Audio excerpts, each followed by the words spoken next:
So first things first, intros. Hi. Hello. I don't really ever do a real intro. I just kind of go like, most of the people who are going to watch this know who you are by name alone. Yeah. Because of your accolades of what you've done, given that my fan base is largely Arknights and other gacha games, they're well familiar with your work. So, welcome to this. This is Robert Wolf.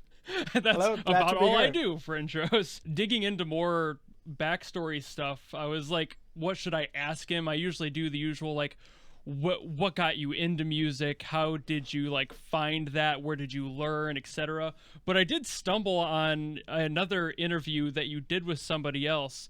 That was a Level with Emily Reese. And that interview, I didn't watch a lot of it because I didn't want to be like spoiled for my own, because then it's like, well, why would I have to ask you the questions if I already saw one? I was disappointed. That seemed like she has a whole podcast of like different composers, like actors and everything, and she does not get the viewership I think that the production value actually deserves. I was bummed when I saw there was only a few hundred. I was like, man, that probably, like, I'm gonna have to watch it again just to see like what she might have touched on that I didn't, etc. But I was so bummed that a couple of years ago you had done one that seemed to be well done, and I didn't even know about it. I didn't hear about it. And I was like, man, she needs more views. So everybody watching this also needs to watch hers, because there's plenty more, I'm sure, when it comes to content and context that I won't be able to get to that she might have touched on. There's always those little gaps.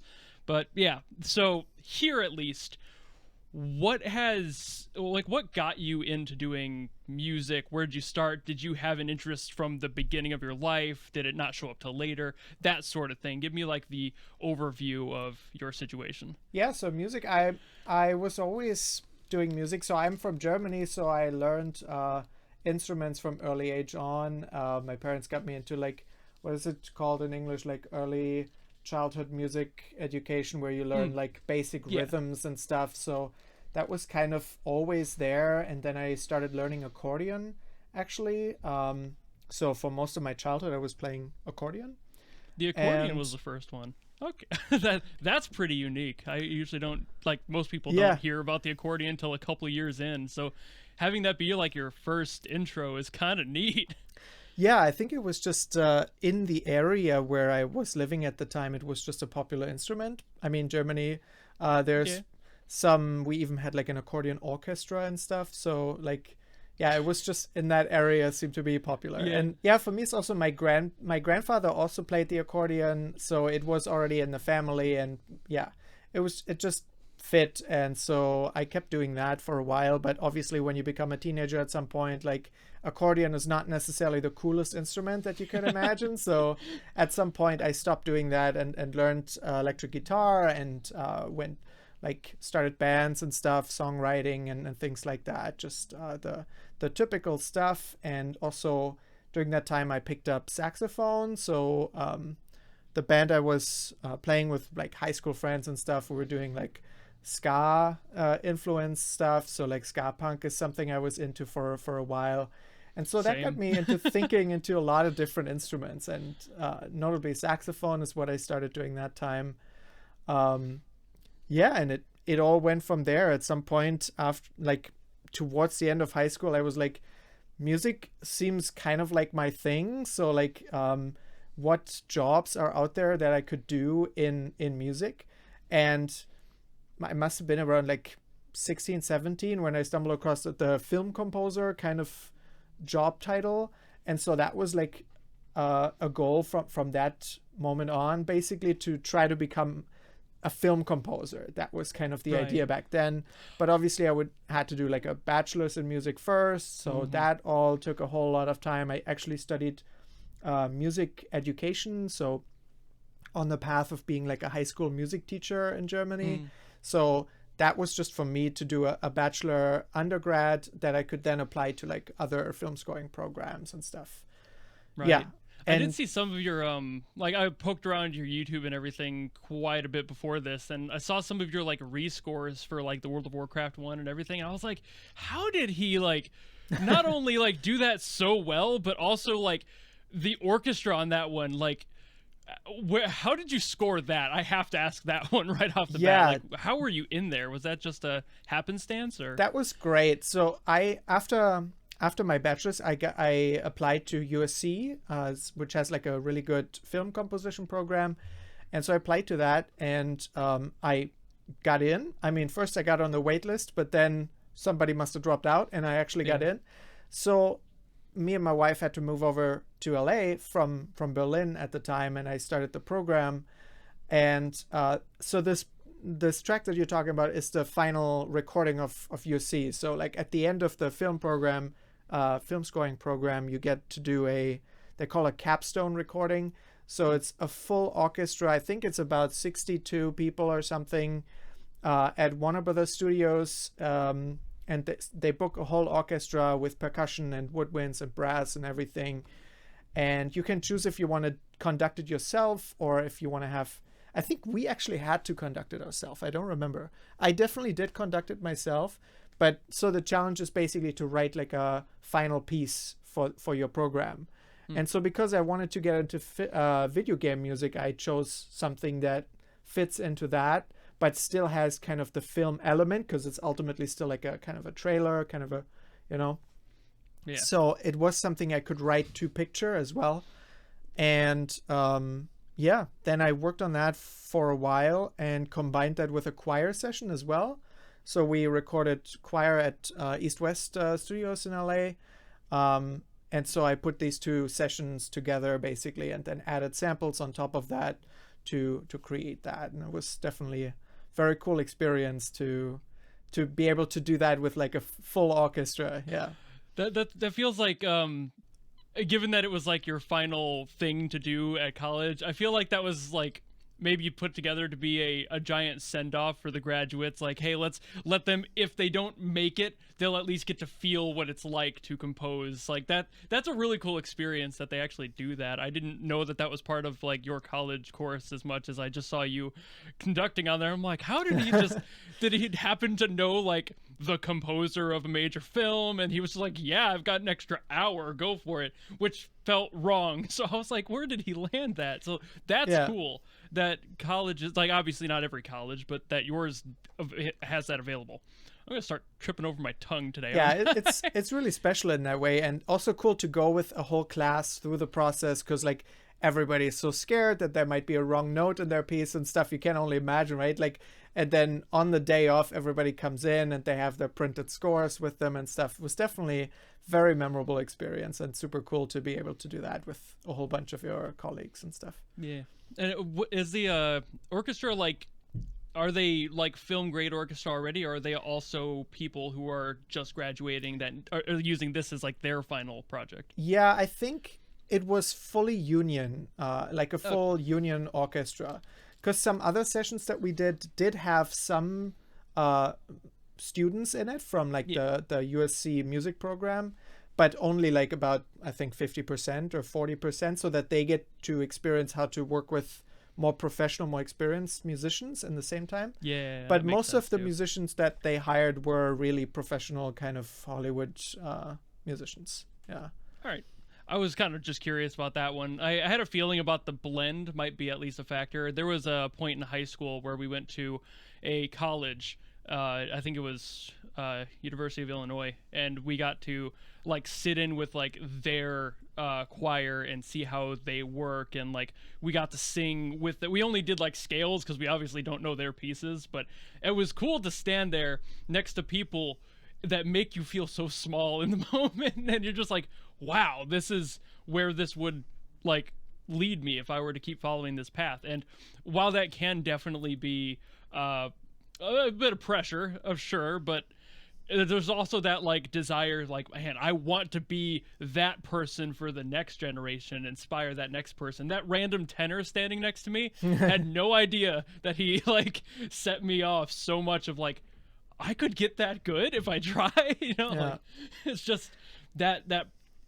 entire experience has to be nuts. That's why I was like, oh man, that's so cool that they let you record at the end, because that's such a unique thing, I think. Yeah, also regard. Having access to those musicians, you can talk to them during a break or something. And I talked to the harpist, and turns out that I think she said she worked on some of the John Williams scores and stuff. And like, for me, that's like a dream come true to be able to like get a person like that to give you feedback on my harp writing, you know, like that's pretty cool. To be like, am I doing this correctly? Yeah.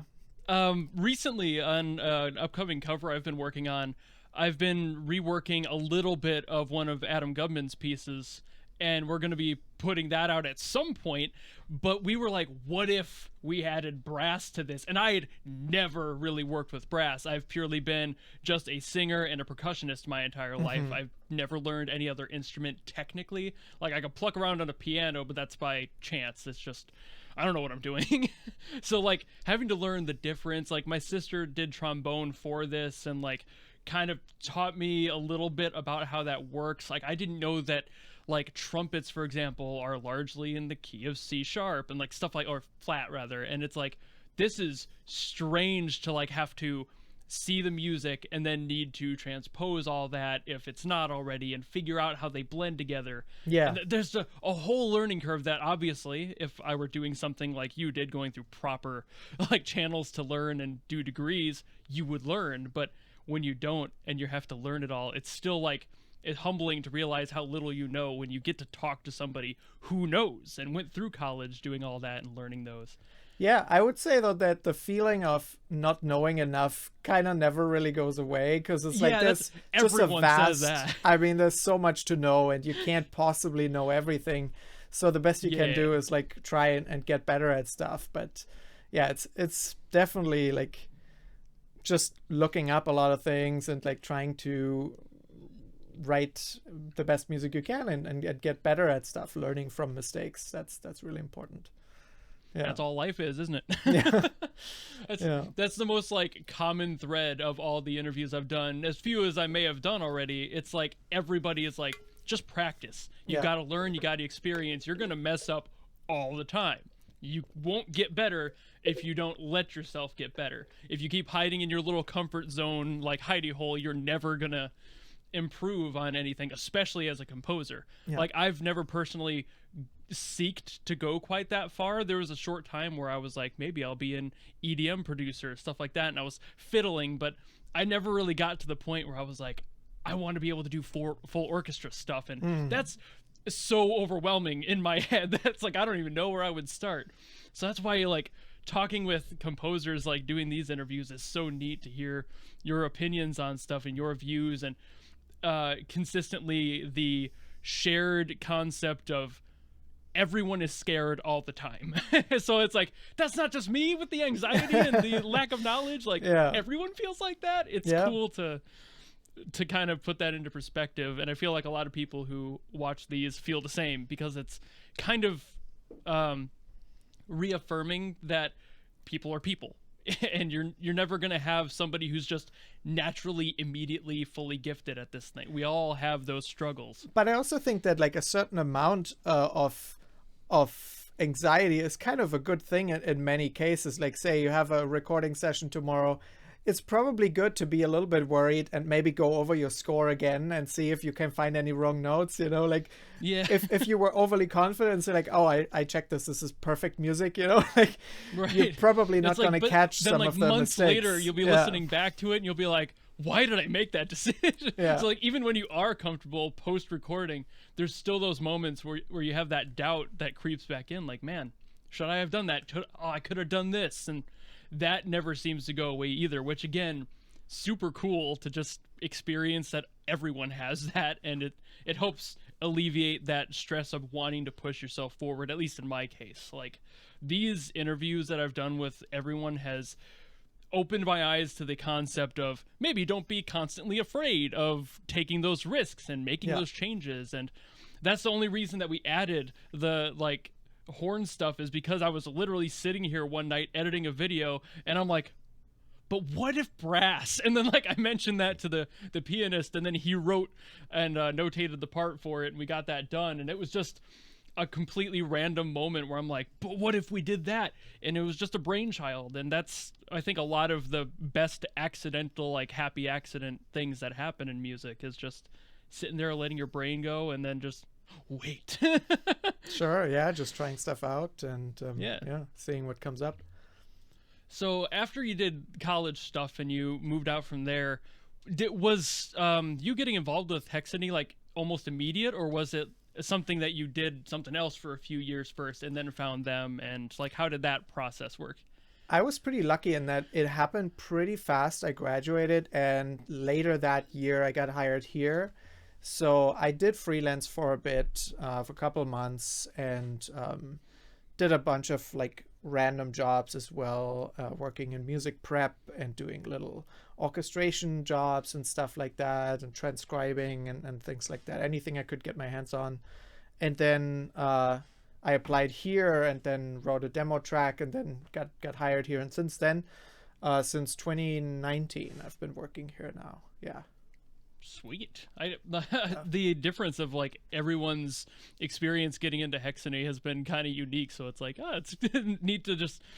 I think yours is the most straightforward though. So far, it's just been like I was just working and then I applied and I got the job. Yeah. Whereas like everyone else was either tangentially related to, or they got the job through a random happenstance connection that they had, or something to that degree. I think yours is the most like, I was working, needed more work, got work. Yeah. Yeah, it was also kind of fitting because during USC I already focused on video game music, and so many of my demo tracks were more focusing in that direction. And not everybody that goes to that program either wants to get into video game music or has the tracks to apply to a position like that. So I think in that way I was also in a good position to apply to this job. Yeah. That's another kind of interesting thing. Like you said, not everyone wants to get into video game music, but I've personally always been surrounded by such beautiful video game music. Like the earliest video game music for me was like, at least knowing the composer's name, was like Koji Kondo. And it's like knowing the music from those games and like letting that into my childhood always made me go like, this is sick. Why wouldn't you want to get into video game music? But I suppose it's either a stigma thing, or like they just have a completely different goal of genre. Like, not everyone wants to make like orchestrations or like the happy, fun, bouncy tunes that go into mobile games most times. And then there's stuff like Arknights and Genshin that have huge, like gigantic scores full of movement and life, versus like Bubble Popper 77, and it goes like like that's all you do. Yeah. For like hours on end. We write a lot of music for mobile games, and quite often it's like really big music for like Honor of Kings or something. Like they also have orchestral recordings and stuff. Like it's often huge for mobile games. And in contrast, I think many people that do TV music or film music often can't write necessarily that big feature track with like a huge melody or something like that. You often need to try to like stay under the dialogue or like be a bit more careful with what you do. And I feel like what I like about video game music is that it's often quite bold and makes a real like statement, and is not afraid to really be more just more energetic and actually like a longer piece of music, like say a 3-4 minute piece of music that's cohesive, and it doesn't need to cut out because the scene is changing or something. Yeah, I feel like the biggest blockade for a lot of people is probably like the dynamics of having like the big huge energy and then knowing when to subdue it properly and like keep it under lock and key. Like that's why I've never really wanted to like go quite that far, because I don't feel like I have that like innate like I need to soften this here, because I'd constantly want to be like, full throttle 100% all the time, let's go. And that would be pretty difficult for me to just like slow down, chill. Like, we know you have ADHD, your music doesn't also have to have ADHD. And it's like, I'm sorry, it's all I know. So that's I mean, quite often the client will just tell you, like, this is too intense, but in video game music, most of the time it should be more intense, right? Like I write a track and they say like, okay, this is nice, but the last third of it could be even more over the top, so it's not uncommon to have more that direction rather than toning it down. True. Okay, maybe I should get into it. Yeah.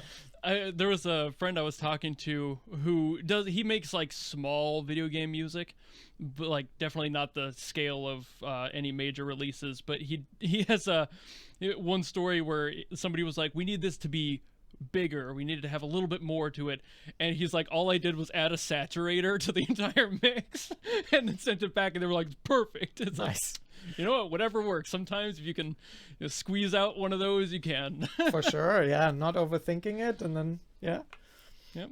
It's like, oh, you wanted it big, it's like, let's just bump that a couple percents, like that's it, I'm out. But yeah, like going into the like big sound of music too, having like the whole orchestration thing and everything, I of course checked your website, saw a bunch of stuff as well. I saw that you have, of course, on top of the Arknight stuff that's been played live at orchestras, you also had some stuff from what was it, the King Honor of Kings, was that it? Yeah. I don't touch that one much. I just saw the name there. I've heard it around, but I saw that there was one of those where you had on your website that was like a full orchestration. I didn't even know that they did that. I was like, oh, okay. It's like I'm still learning about the mobile game space when it comes to that, since I kind of came from into this as an outsider. Everyone was just like, you don't know these games, you don't play them. It's like, no, but I love the music. Let me have this. Yeah, seeing that like other teams do that, and having that like experience with people playing on stage live. Oh yeah. What does that feel like? Because that's got to be nuts. It's really cool. I really like when fans engage with the music in like a more meaningful way. That's why it's so cool to write music for Arknights, because like the fans of Arknights are really really engaged. They really like listen to the lyrics of a song and try to understand what it could mean in relation to the character, in relation to the story and whatnot. Or fan videos where people are like covering the song with their own piano or own violin or something like that. So really people not just passively like listening to the music and like, oh, okay, this sounds good, but actually like spending time with that piece of music. And that's of course really cool. Or people going to a concert just to hear our music played live, you know, like that's really rewarding, because ultimately that's what you write the music for. I mean, you want the music to be satisfying in the game. I don't necessarily want people to really like notice the music at all times, but of course as a composer it is rewarding when somebody does notice the music for itself, you know, and not only in the context of a video game. Right. I had that the first like big emotional response to one of them from it was a Genshin song that I had heard. It's based off Chinese opera. It sounds gorgeous. And I've always had a little bit of a bias to like the traditional sound of music. And the Chinese opera has always been one of those things that I never hear anyone talk about, but I've always personally loved. Like I'll hear it or more traditional songs playing in like a Chinese buffet or something while I'm in there, and I'm just like enjoying myself, and everyone's like, ew, turn this off. But then when I was hearing this one played live at, I think it was just this past live event that they did like last fall, and that one actually got me to tear up because I didn't realize it, but that song had like implanted a specific little like note in my heart somewhere, and it plucked that string real hard and it kind of threw me off. And I was like, I don't even play this, I don't know these characters, why does this hit me this hard?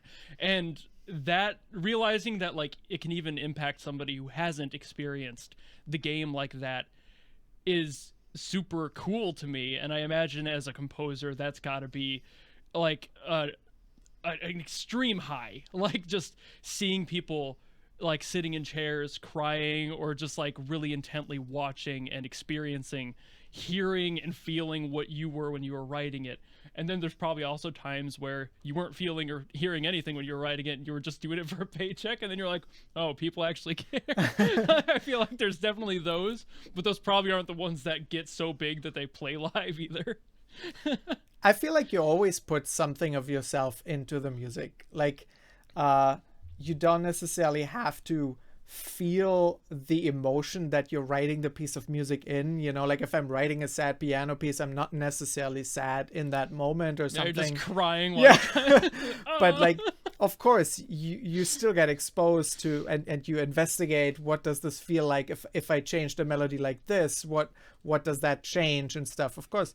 And so you always put a lot into it. And obviously I spend so much time with the music, when it comes back for a revision or something, I listen to the piece over and over again. So it really becomes kind of part of you, right? Like I often have that when I like go home on a Friday, like the melody just keeps running in my head, like it's because it's kind of just there. It's just like, yeah, it's not super easy to just let go of that. But then it's nice to be reminded, like often we send out a track and then maybe a couple months later it gets released or gets a live concert or something. And it's just nice to get back into that mindset and be like, oh, I do remember writing that track, because sometimes you just forget. I mean, we write a lot of music and it's like, oh, right, I did do that track. Yeah. That was a while ago. My name's on that one. Yeah.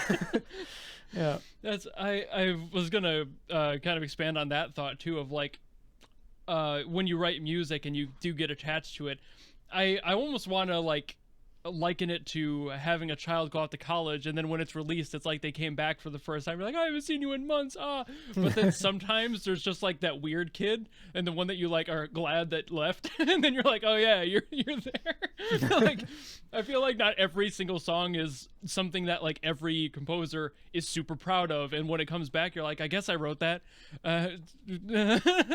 Yeah, I mean that does happen, and I do have folders with all of the work that I did and stuff, and sometimes you click through it and I'm like, of course you hear also mistakes that you made, or like production things that I now do differently. And it's just interesting to go back to older pieces, because it just shows you how much you learn like every year. It's just like your sensibilities change slightly, but also like the skills, the production stuff, different software that you're using now. And that's always interesting to reflect on that, because sometimes I come across a track and I'm like, that still sounds good. I mean, I wouldn't necessarily change something about this track. And sometimes I'm like, oh, wow, no, I would redo this one. Like, never again. Yeah, so it really depends. When you were talking about like the way that some songs can like hit you when you're writing them, and then like there are certain things you do all the time that you just lock into, and that tends to be like a constant.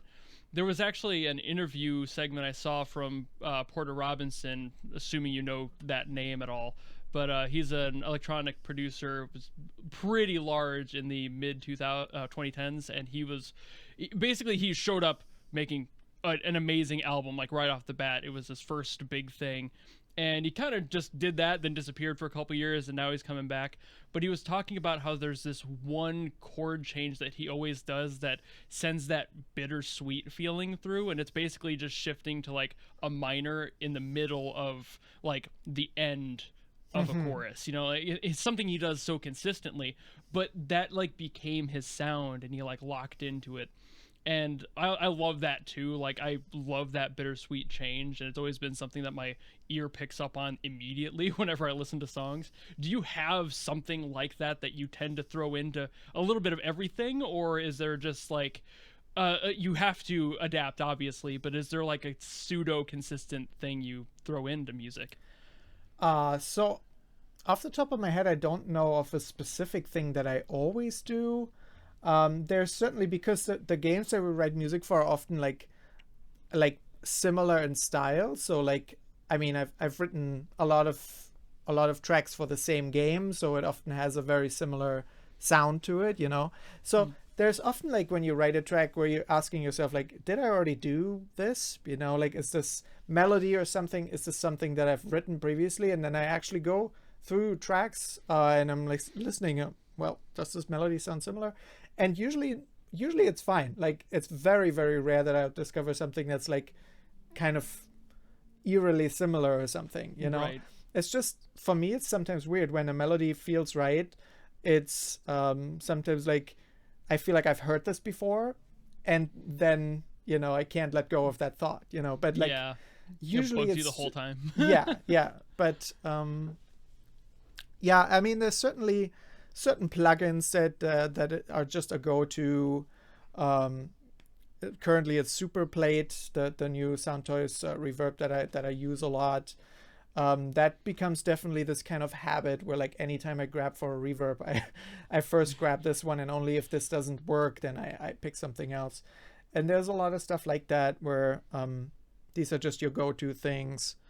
But then we write also so much different music here, so like so many different styles as well, that that breaks it up a little bit. If I was writing like, I don't know, action orchestral music every single day of the week, I would probably fall more into certain routines of doing things the same way over and over again. But since it's quite diverse, and you might be doing something with synthesizers the one day and then do a song or do, you know, an orchestral piece or something, like it changes quite often. So it's you can't really have this like, yeah, these kind of patterns that you fall into. You have to change it up. I'd probably also, if I release music as an artist myself, I would probably search for these things more, these kind of more signature things that I want to put into my music to make it recognizable as my music, you know. But here we often try to like fit into a certain style of an established game music catalog, you know, like this game exists and there's already hundreds of tracks, and you got to make it fit into that world, you know. So yeah. Something that I've always loved about Arknights specifically is because like a bunch of other games, they have kind of that same thing where it's like largely the same general collection of sounds and tones that they use, or at very least the general concept of we need this all to be orchestral. And then Arknights is like, we want a K-pop song, but tomorrow we're gonna want like a full orchestrated like Hans Zimmer style track. It's like, okay, I just got here. I feel like there's so much variance that it can be really fun to write for those, but also it kind of keeps you on your toes constantly, because you never know what they're gonna ask for, so you have to be ready for those changes at all times. Absolutely. That's why these are usually very, very entertaining and very exciting tracks to work on. Like the one I did was Ständchen, which is based on a German art song, and like I took that piece and like had it in the opening of the track, like almost 100% from the original classical piece, but then the client wanted this to go into more like a rock opera direction and stuff. So like crafting something like that is something that I wouldn't necessarily think of myself as combining these two elements, you know.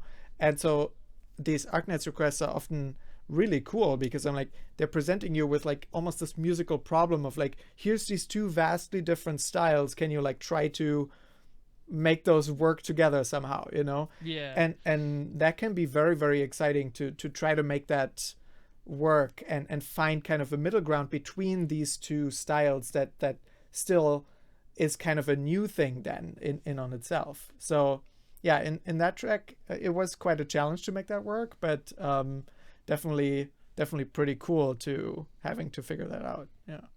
Right, because like you said with writing Ständchen, like, and that one became one of your like biggest, most like name known tracks in the fan base, at least. That was the first one by you that anybody had thrown me as like, you should listen to this, and I'm like, man, this must be a really good one. It's like you always assume the first couple that people throw at you are the biggest ones. Like one of Obi's tracks was one of the first ones I was ever requested on my channel, and that was one of his like big heavy rock inspired ones. I was like, Jesus Christ, is the whole game like this? And then I quickly found out that's not the case, and they're very broad with what they ask you guys to do. And that's so neat to me, because like at the start of this, I was just doing the little reactions and stuff. I was playing drums live on Twitch to really whatever, but not a lot of people knew the vastness of music that I love. I am one of those people that can find something about every genre to just adore, because I'm an open door when it comes to music in general. I love the way music is as a blanket. So everything that gets thrown at me, I'm just like, this is so neat because of this. And then like, I didn't even think about that. And it's like, yeah, it's because I'm weird. That's fine. Yeah, that's great. So I mean, listening to a lot of different stuff is always cool. And especially as a composer, you can always find something that's like, well, this is an interesting production technique, even if I don't like the song by itself, you know, like, but there's something in the percussion here that's really interesting. So it's cool to listen to a lot of different music, and I do that a lot and try to find interesting things. Yeah, like I obviously will have a section coming up here where we're gonna like more pick apart pretty much all, at least your main songs that you've written for like character themes for Arknights. But I don't think a single one of them has sounded like the other one, so that kind of speaks to that. You need to be on your toes and ready for whatever. And of course, plenty of other songs from other people, and you always throw your best person at it. So I'm sure like Hexany gets these requests, and then they're just like, oh, Robert's really good at this, and Obi's really good at that. Give them their like the biggest, best options to do the best work. Yeah. And it's like, yeah, even then, there's still so much variety to the way you guys write things and how you work with each other. Like when you had when Obi sang the one, I was like, what? Like that threw me off so hard when I saw that. I was like, I didn't even know he could. Like at that point, I didn't know he could sing. And I feel like that was a lot of people's reaction because they saw him on the credits. They're like, wait a minute, no. Yeah, that was a cool one, cool collaboration. And we also did the lyrics here. David did the lyrics, Obi sang on it, and then and they're all like in the other rooms over here. Like, so that's that was just like huge collaboration with everybody. It's like that's got to be even more fun to be able to have a singular track that you guys are fully active on and like able to work directly between and throw it around, and you're all skilled in each other's forms of talent as well, so you're able to be like, I don't know about that one, try this. Like you're able to keep each other on your toes. Like if something isn't going to work, that would make sense, and you can tell them and they would handle it. Also just asking, like I often talk to David about like ideas when he writes the lyrics for one of my songs or something. It's just cool to bounce ideas off, and it's just a different thing than say if I'm working with a vocalist. I can't always like write them an email and be like, can you listen to this version of the song and tell me what you think, you know? Here it's much easier because they can just pop in and we can like check out the MIDI and stuff. So it's definitely very helpful to have people in-house that you can bounce ideas off. And also with Eric, who does a lot of Arknights stuff, I talk to him about, you know, early concepts or, you know, early versions of tracks, and think that makes it better overall because there's always something that another person hears that you didn't necessarily think of. I have been trying. I've tried to have David poke Eric about doing an interview, but he's apparently just a very introverted guy, and honestly, I understand. I am too. These interviews alone kind of make my anxiety go through the roof going into them because it's like, I have to talk to someone. I know, like I know I'm the one that set it up, but like, so and then it's I on get YouTube. it, but it's like, man, there's so many questions I would love to ask him. Like, he's made some of my personal favorite ones. His production is so insane. Every single time I hear one of them, I'm like, I didn't even know you could move sound over here in headphones. Like, the way he just locks into that space is so cool. So I would love to, but I know he's just not that type, and it's like, okay, keep your secrets. I'll be over here. And like that's why I was talking to you, because I was like, I want to get talking to both of them, but Eric doesn't want to, so I'll go talk to Robert. Fine, take that, Eric. Well, okay, I'm happy that I'm the second best choice over here. No. I wasn't joking. I actually wanted to talk to you first because, like, while I wanted to talk to Eric, there was more of you coming through at the time, and I was like really interested. And all of Eric's stuff, just since I've been trying to get yours lined up, a lot of his have been requested, so now like I'm hearing all of his, and I'm like, oh, there's so much to do. Like Water Quench I did like a week ago, and I was like, that one was so neat. Like the production on it. But for a while there with like Ensheath and Immutable, I was like, I didn't even know you could make sounds this like big. Like you have a scale to the way that you write and produce that it's hard for me to process that. While it's super cool to hear it, it's also like there's an internal scale for me when I think of an orchestra in size, because I don't get out too much and I don't get to see orchestras in person. I really have only ever seen like a college grade orchestra at the largest, and it's like I have that image in my head.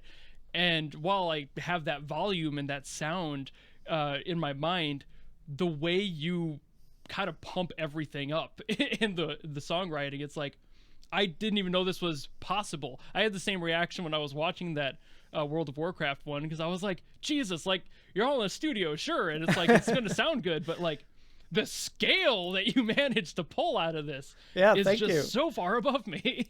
Thank you. Yeah, it's the funny thing about this is that in many ways that sound isn't really like realistic, you know? Right. So like the sound that comes out at the end is this highly produced version of what an orchestra sounds like, right? Like, I mean, the Honor of Kings track that you were talking about before, like, it has live orchestra. I mean, we recorded strings, brass, and choir for it, and solo instruments and everything. So this is all in there, but there's also samples on top of that to make it bigger than it would be in like a normal concert setting. You know, there's just mixing and production things that we now expect from video game orchestral music that doesn't necessarily sound quote unquote realistic. If you went to a concert hall and played this live, it would sound a little bit different, and maybe better in some ways, and maybe not quite as impressive in some other ways, you know. And this is just the nature of the industry. Like, certain conventions creep in, and we produce tracks with a certain level of presence that would not necessarily be possible if you do it in a live setting. And you can see that when they play things like, I've seen the Harry Potter movies, for example, played live with an orchestra. I think it was at the Hollywood Bowl in LA.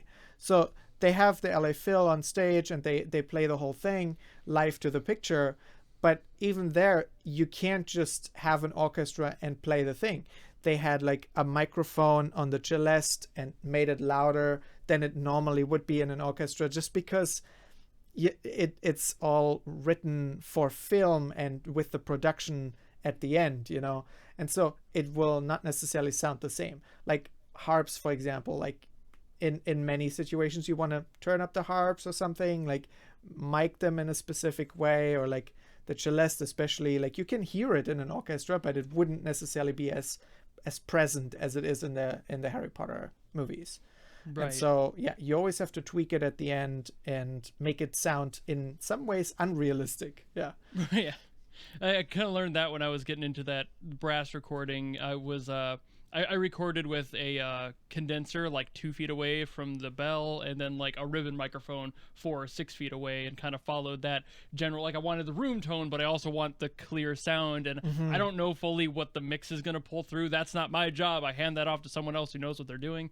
But it's like, I want to have those options there, so they have that room tone and they have that more direct bell sound that will sound good no matter how they need to mix it on there to allow for that extra space. And yeah, like you said, having that extra option there and being able to push certain instruments a little bit harder than others to make sure they peek out through everything else.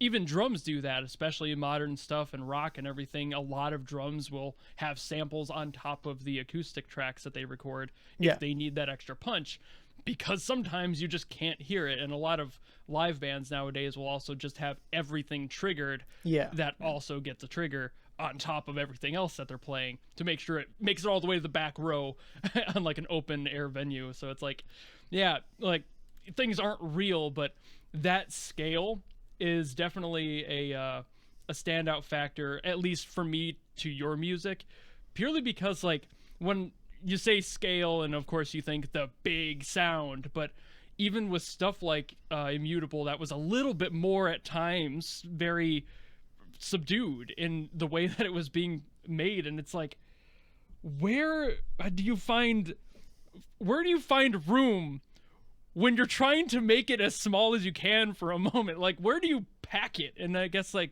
that's what compression's for, but it's also, it sounds so open. So like there's some production techniques there that, at least while you might not have written it specifically like that, in post you had adjusted it to be a little bit more concise. And it's like, that's above me. I just hit here and hit stuff with sticks. That's all I've ever done. So I only know the basics, and hearing that sort of variety in mixing and mastering is just something new to me that I've only recently started to fiddle with as I got an acoustic kit. For a while, I was only using an electric, so I didn't have to worry about it. Everything was already pre-mixed and pre-mastered in the VSTs. So now it's like, I'm years behind. I should have been learning about this a while ago. Oh yeah, miking drums is yeah, I can't even imagine. That's a lot of work.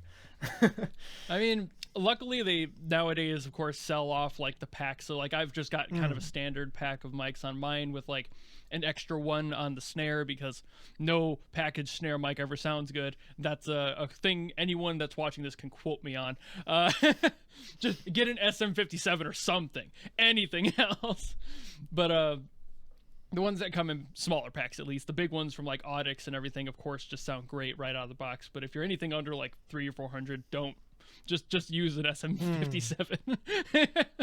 But yeah, like miking them can be a pain, but it's also like luckily down to a science at this point with how music online has evolved and people doing things like drum covers and music covers and sharing that information with people. So like that's how I learned how to mic mine. I would have never thought about the phasing issues between my two overheads and like spacing those out properly. That would have never crossed my mind had I not been told explicitly, hey, maybe don't do that and get them lined up first. It's like, okay. Yeah, it's super cool that these avenues exist also for musicians these days, that you can make these like covers, get an audience for it and stuff. There's also other people that have covered and talked about the vocals on some of our Arknets tracks, or like improvising with guitar on top of the track and stuff like that. It's always cool. And again, we're always happy if people are like actually engaging with the music that we write and try to find stuff that they like in it, and maybe play a little melody on their guitar. Like, yeah, that's always great. But coming to Immutable, it is actually something I just thought about, is something I really like doing in many of my tracks are these like sort of subdued drum things, like it is in Immutable, where like you can feel the drums, but everything is pretty spaced out and has a lot of reverb and stuff. So it's not like a typical kind of straightforward beat. It's more this kind of more sound designy beat with a lot of reverb, and that's something I really like, and maybe do too much occasionally. But yeah, I personally don't think there's such a thing as too much sound design love when it comes to percussion. I always geek out about that whenever I'm listening to a song and doing a video on it, especially, and I'm just like, oh, the drums are like over here and like back here. Yeah, it's like, that's so cool to me, because I'm usually behind and dead center of the kit. So like, even when I set my own up and I listen to myself back for like drum covers and shorts and stuff, I hear the stereo width that I didn't hear when I'm sitting there playing it. Yeah. Because even if I'm listening to the live, the feedback of my own microphones, it's like you're still there and it's still right in your ears. On top of all the rest of the playing you're doing, you don't get that experience. And then you put it into the DAW and you're like, wait a minute. This is really wide, or it can be wider. You throw some extra width on there and make the cymbals way away. You know, it really just depends on the flavor you're going for. But that's exactly why I love it, because there's so much sound design stuff to do, and that's why I was nerding about Eric's work so recently, because he throws random crap like that all around the space, and it's like, I didn't even know you could do that. Yeah, and in that way, I feel like social media and people that do a lot of these covers or just short Instagram videos of interesting stuff is actually quite a cool source of getting inspired about stuff. Like, there's some of these cool drummers that use a lot of different, like, I'm not a drummer, I don't really know the terminology for these things, but like, they add stuff to their snare drum to dampen it and stuff like that, to create these more like electronic sounding drum kits and stuff, even though they're just using normal drum sets and stuff. Very, very cool stuff. Or like a guy who puts stuff into like a water bowl and modulates the cymbal in that way and stuff, like stuff I would never think about. And the internet kind of brings these things forward and really exposes people to all kinds of wacky techniques that now are just normal, and other drummers can pick that up and experiment with it. I think that's really cool and very exciting, because when I was a teenager, like, I mean, the internet was around, but it wasn't that you were bombarded with these kinds of creative music things like all day long, right? Nowadays, when you open your Instagram stream, that's sometimes all you get. It's just all highly talented musicians, at least for me, like doing incredible stuff. And I'm like, damn, like, how long did it take you to make that video, you know? So that's I think exciting, can be intimidating occasionally, but it's also, I mean, good for people if there's talented folks out there and they can actually get an audience for that. So it's great. Like, one of the biggest people for drums, at least when it comes to that, recently is Ellis DePario Siberiano. He does a lot of drum stuff, and he is insanely good. His dexterity, his limb separation is beyond next level, and you can tell that, like, he is heavy on just practice. Like, there's nothing else to do. If you're sitting there commenting about how that's hard, then you're not practicing enough. Like, that's his whole mentality. And it's like, that's intimidating, because like for watching somebody that's so good, that's terrifying to see that, and knowing he's right. That's why it sucks. It's not that he's wrong, it's that you know you should be doing something right now and you're not, and he'll do that instead and make you feel really small. But he does a similar thing with, like, he will throw random stuff. Usually it's just like a 5-pound weight or something onto his snare drum. He gets a really tight snare sound. He uses an all-in-one drum mic situation called the EAD to record his audio for his drums, and it has like a compressor premix mode on it, as well as a bunch of other like premixes. And I think he uses the like heavy compressed one because it's so snappy and tight. There's a lot of crack to his kit, and his bass drum just sounds like he's slapping a wall. And it's like, that's so unique to the mix, and I think that is one of the biggest reasons that he stuck out when he started posting. And everyone's like, sure, yeah, he's extremely talented, but his kit sound is so unique to him that I think it's purely because nobody else wanted to utilize a standard mix on an EAD of all things. It's like, no, I'm going to get one of the more standard mixes or do it myself later. But he was like, no, I'm just going to compress the ever-loving shit out of everything. And it sounded great somehow. And he's made an entire career off of his talent and that extremely tight sound. So there are just people, like you said, who have all this talent that are just available to everybody and can just throw things out there, and anyone can do that.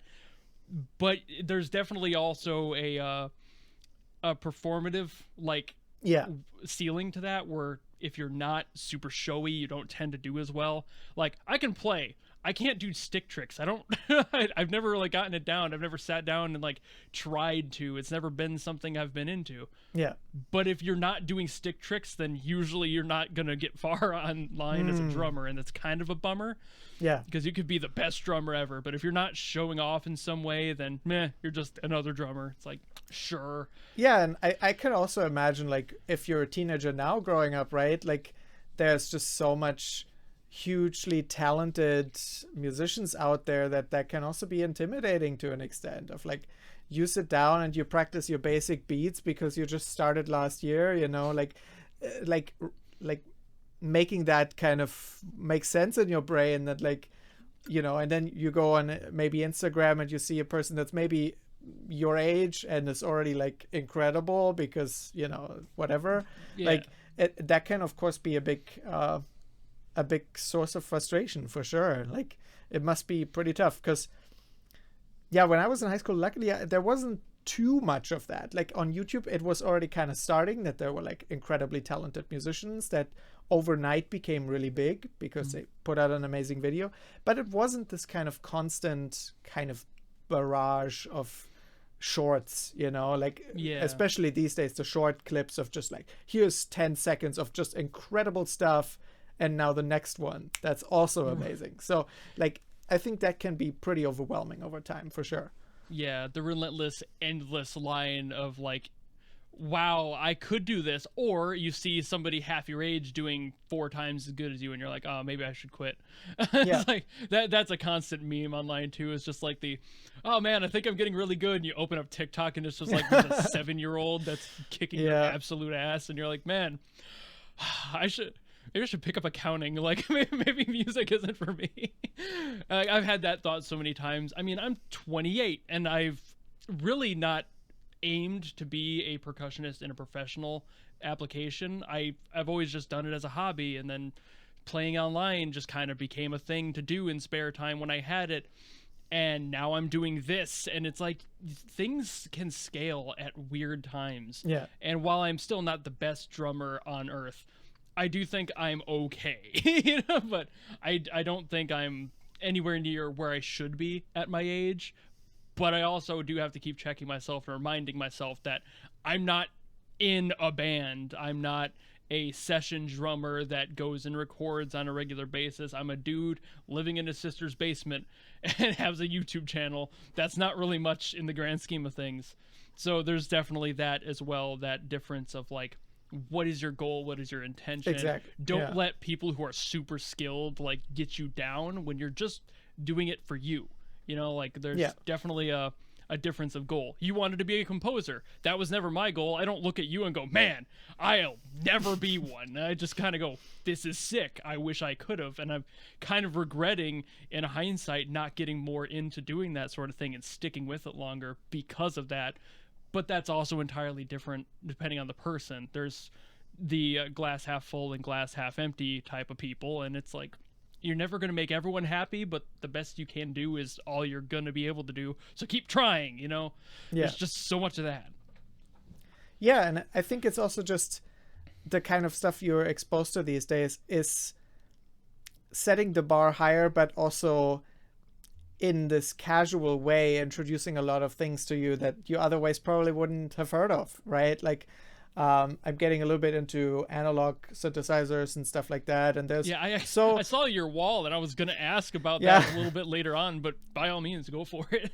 Now this actually belongs to Hexany, so we have like a modular rig over here, and then I have the Mini Brute 2, and I have a Mini Freak as well, so I like the Arturia stuff, but I'm still like, you know, I'm exploring these things and I'm very interested in them. But again, like, what do you compare yourself to? You know, like when you go online, of course, there's people that have an entire wall with modular stuff, and like, yeah, that's cool, and it's great to know that exists. You know, yeah, and it's just, I think as a resource, very very exciting, because you can literally look up all the different modules and all the different synthesizers and what people's opinions are about them and stuff. That's all stuff that in the past would have been much more, much more gatekept. You know, you have to know people personally that have this type of expensive gear. And it's not the same where like this guy has just like this YouTube following and you can just like get his opinions on the latest kind of music gear. I think that is incredible. And in many cases, we're just so used to it by now that it doesn't seem particularly cool anymore, but right. Yeah, I think it's still very very exciting to be able to explore all of these things ultimately without spending any money at first, right? Because you can like just learn a whole bunch of stuff without really needing to get your hands on that specific gear, just by watching tutorials and stuff. Yeah, right. It's like you mentioned with the whole, like, you don't feel intimidated when you see somebody with like a huge wall of analog stuff, and immediately the first person that came to mind was the EDM producer Deadmau5, because he's got an entire like Dolby Atmos rated studio with like 4 walls just fully covered in random analog stuff, and he's just like, I have it because I want it, not because I use it all the time. And it's like, sure, cool for you.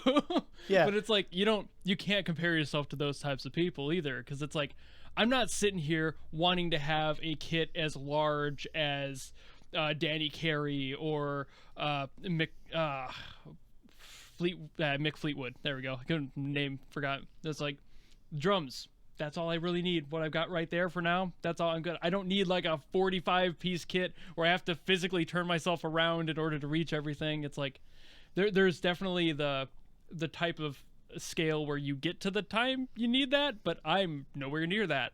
And it's just, you can't put yourself into that. It's cool to see it. It's cool to have that there. And when your friend or something has that sort of kit or that sort of stuff to mess with, that's neat, like you said, to be able to mess with it. But you can also learn what you need to use before you Yeah. get to that point. So you're And not also wasting learning gear on a thousands deeper of it. level. Sorry to cut you off, but No, like, you're good.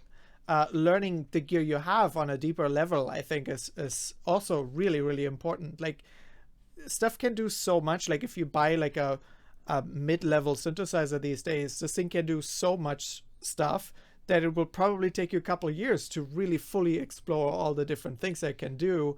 And then maybe you get a pedal with it and you combine those two things, and then the options multiply. So you don't really need an entire wall when you're starting out, because it's like you can get like 3-4 things maybe, and that already has an incredible amount of versatility to it.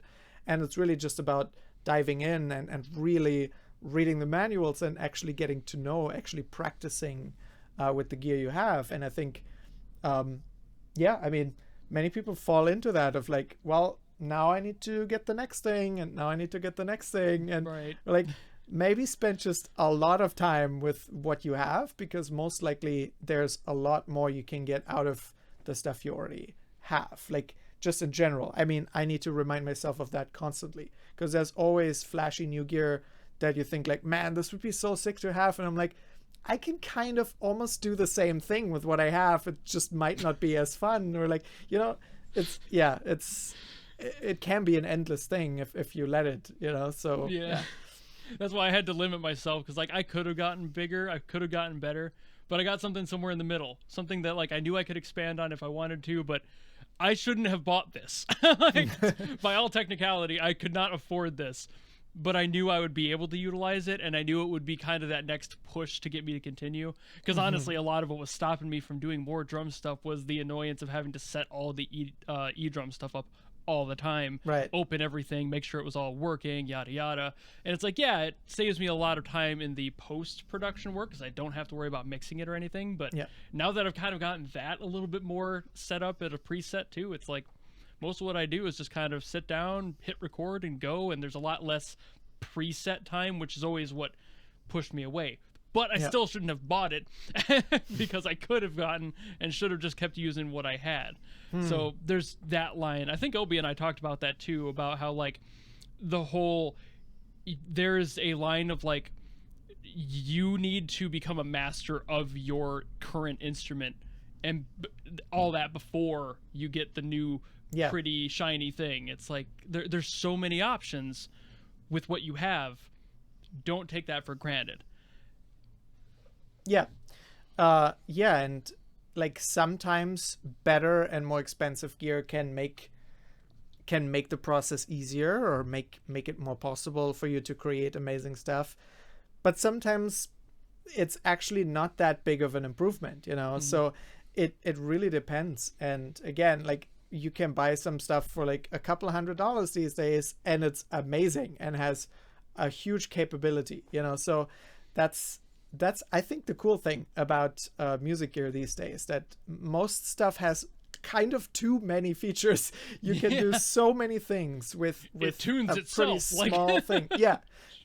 For real. Like, so many things that just do an incredible amount of stuff. And it's really more about like finding stuff that you actually need, or finding stuff that is actually useful for you or interesting to use. Because there's a lot out there, and a lot of it is pretty affordable. There's also really expensive stuff.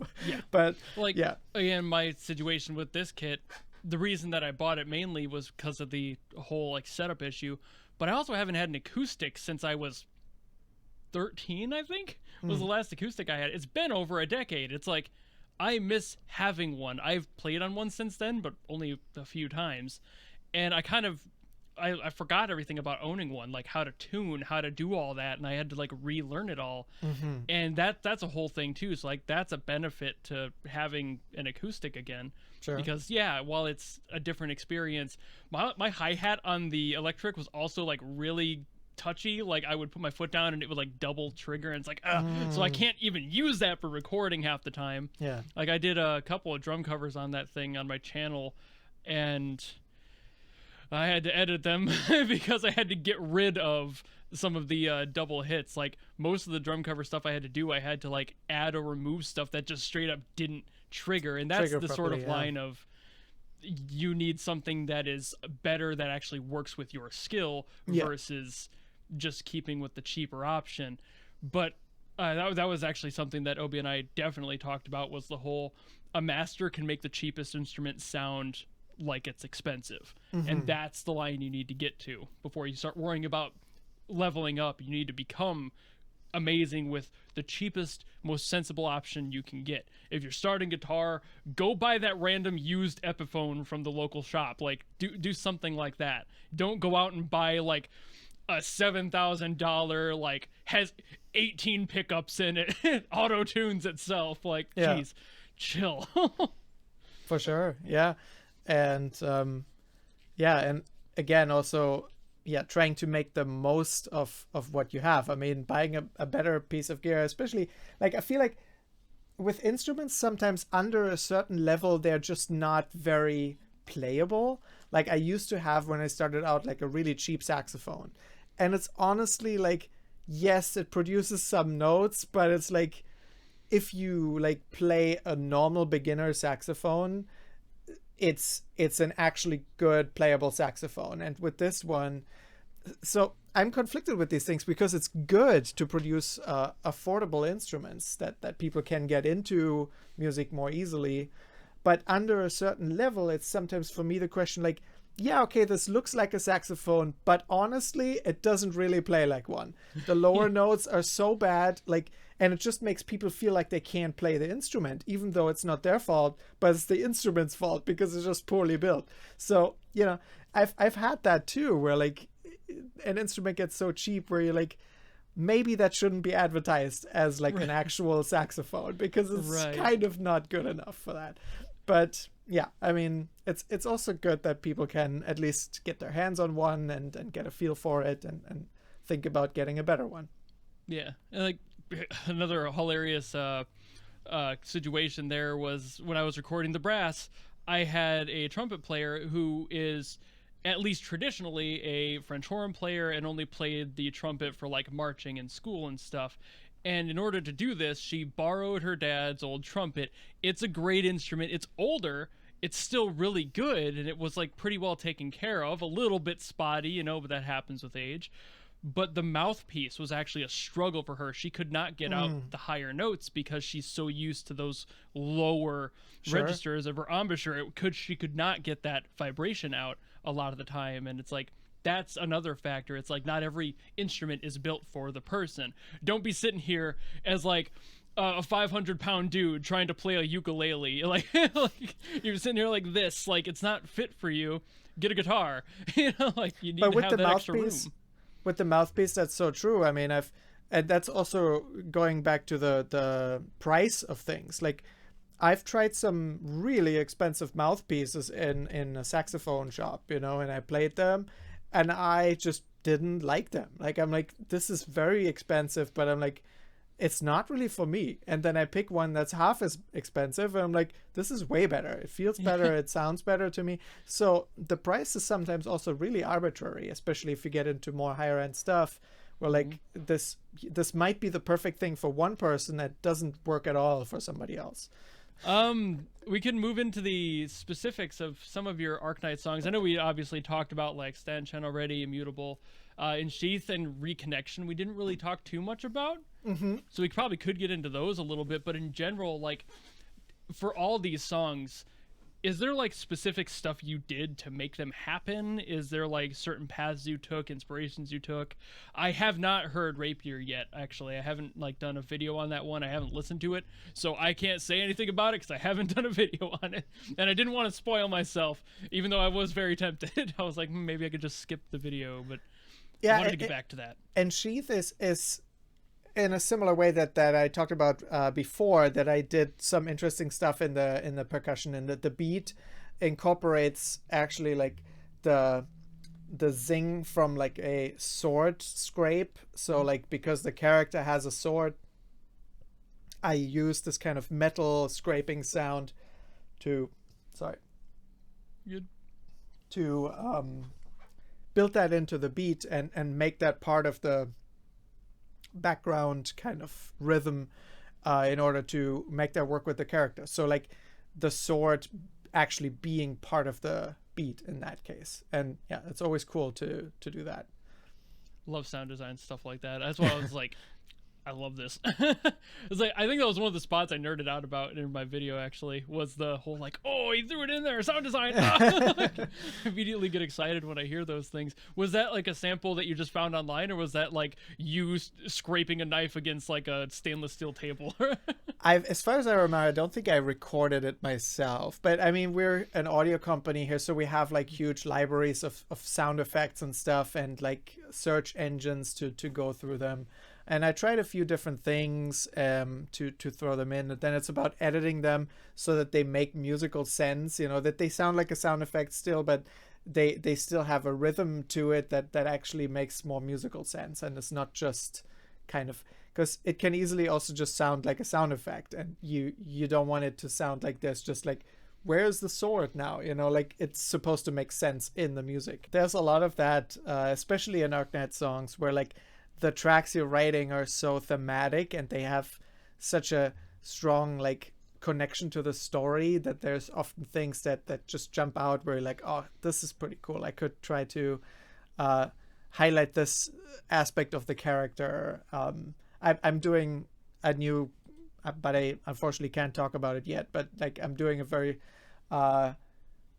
a new track that's going in a similar direction with like taking aspects of a character and trying to incorporate it in different aspects of the music and the beat. Yeah, I love it. I want to hear it when it's done. Whatever it is, send me whatever it is. I don't care what it's from. I'm a dork. I like hearing things. When it came to Ensheath and like writing that, I did talk with Obi at first because I thought that he had more of a hand in composing it, but then he told me to ask you generally more about the composition because he was like, I didn't have much of a hand in it.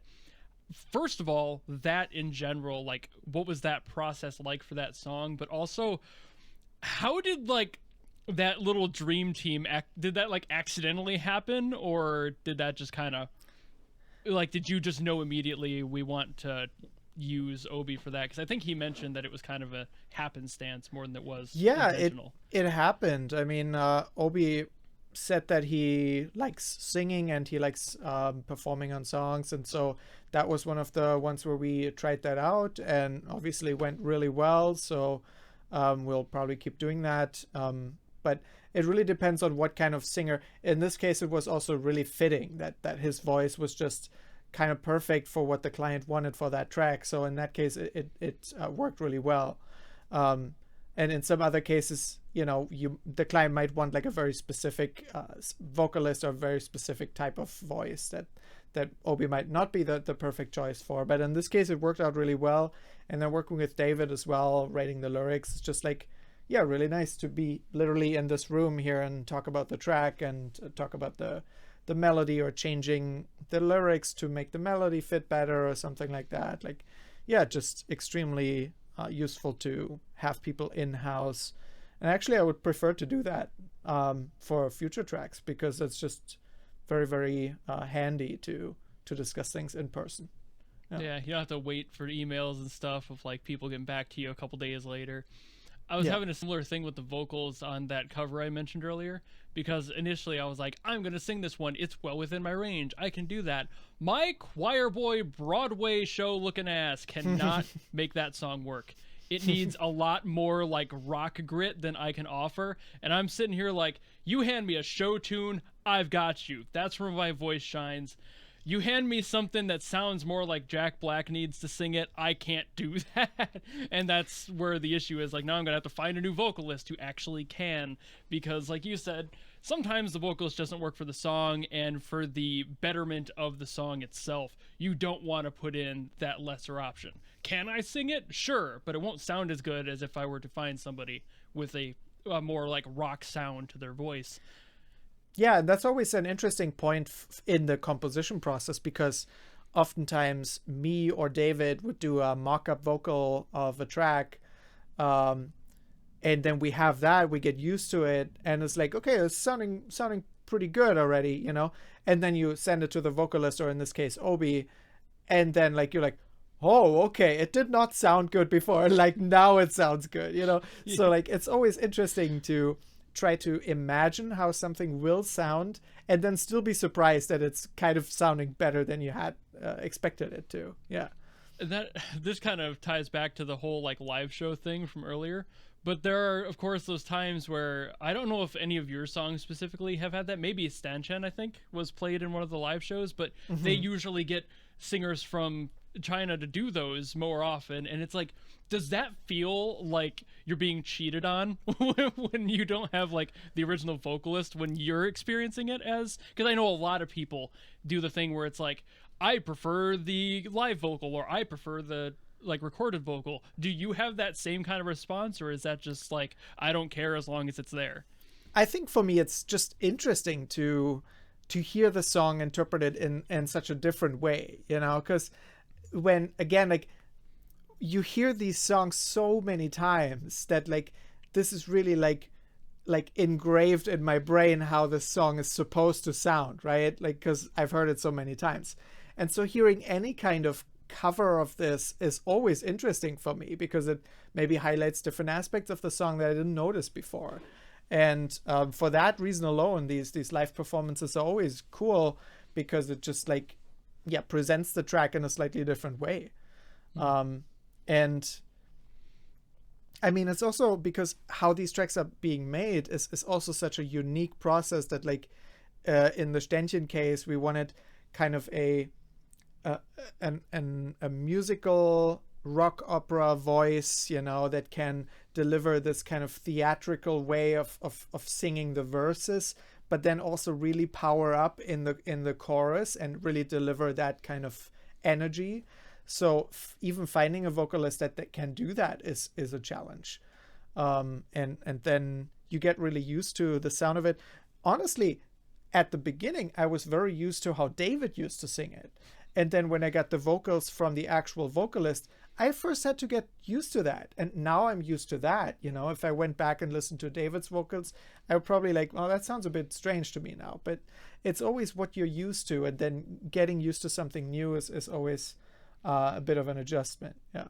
I'm trying to imagine hearing David sing Ensheath, and I just can't. I can't really place it mentally because like I've heard his voice, of course, and it's like he feels much more like soothing pop compared to like Obi is much more like he's got kind of that like rocker grit to him a little bit more so, and it's like I can't even imagine that like what the song would be like if that were David's voice in the final version instead. So that's kind of neat to think about too, just the experiencing it at different stages. And while it might feel a little weird, you're also like aware that's part of the process and other people singing it's going to happen.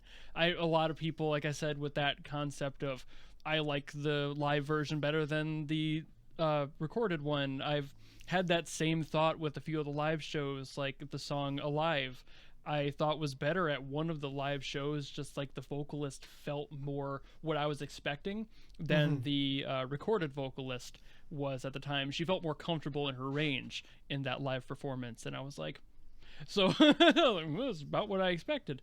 But it's also not to minimize the original either, because you know everyone has those little strengths, and sometimes you just get lucky, at least when it comes to the live performance side, and they get an absolute powerhouse that's like perfect for that range and can just make it really stand out. I feel like it would be kind of interesting to hear Ständchen sang by like somebody who does rock opera all the time, like somebody that was in like a rock opera constantly. And like of course you have vocalists like operatic singers who are everywhere and will record a lot of stuff as well, and then you like hear it on stage and you're like, this has less power because you can't hear the song as well. Then there's that whole mixing argument again. Of course, like, so there's always those little differences.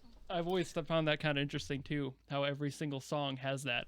That was, by the way, a challenge producing this song Ständchen, because it is so huge in its change, right? Like the last chorus is like really big and has this operatic kind of heavy chorus, and then the beginning is like really small, like a classical piece, right, with like solo flute on top. So it's like coming from this really small to really big with electric guitars in the background and stuff was not super easy to produce and to make the track feel like it makes sense, you know, that the beginning is not too loud, or that the end still feels punchy enough and stuff. That was quite a challenge to make those different like, because it's basically different tracks that are kind of like mashed together somehow, you know. So it was, yeah, a bit challenging to produce and mix that. So moving to Immutable, because like we were talking earlier with like how you did a lot more sound design on that one, was Immutable specifically written intentionally like to work with the sound design thing, or was that like, I already have the melody in mind, I have it down and rough, but I want it to sound a little bit different? Is that kind of more what happened there? Yeah, I knew that I didn't want a typical beat in the background. I wanted to keep it almost like more ambient, and I worked with analog synths for that one. That was another thing where like using technology that kind of limits me a little bit. In this case, like a semi-modular synthesizer, I was able to come up with this little arpeggio that starts in the track. And once I had that, I just stuck with that, you know, because it was recorded in audio from the hardware. I didn't feel a need to like constantly iterate on it or change it, because this felt right to me. So I kept that in. And that's one of the benefits that I've noticed working with analog gear and working with recorded instruments in general, that like once you have something that works, you're more likely to stick with that rather than constantly like changing it, or you know, changing the presets on the soft synth or something, you know. Like when you record something that feels right to you, just like trust that idea. And that was definitely true for Immutable. I had that one thing that kept going, and I really used that one arpeggio, I think, in a quite effective way. I feel like that's probably the same reason a lot of songs in the like synthwave movement kind of had that same thing, that like 80s synthwave feel of just constantly the like, and it just, that's all the way through the song, and it's just a constant thing. So you have to write the song around that and make things kind of fit into place. And yeah, you can make it a little bit quieter, a little bit louder, but at the end of the day, what I have is there, and I can't change it too much without it breaking the quality of that, you know, synth that you're working on. Yeah. So it's, I don't know, obviously I haven't really done much of that, especially on analog gear, so it's kind of cool to think about how like that locks you in, and that you don't want to at least maybe go back and redo an entire chunk just because there's a moment that you're feeling maybe a little bit limited, or you have a little bit of like art block because there's just something that's not working, and instead it forces you in a way to work with that limitation and see what you can do with the space you have. And that's kind of neat to me in its own way. Yeah, I think also you were asking where that came from, the kind of Immutable beat in the background. I think it's also coming from the more cinematic background of like trailer music and stuff, using these low hits and stuff, being a bit more understated in a way. I mean, trailer music is not understated, but the like that the beat is a little less straightforward than just like a drum set kicking in.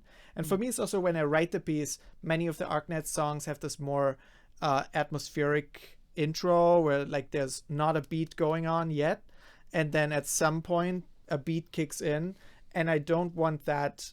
Like for me, it's a challenge to make the beat not too jarring, because when it comes from this nice open ambient space, a beat can often feel like kind of out of place, you know.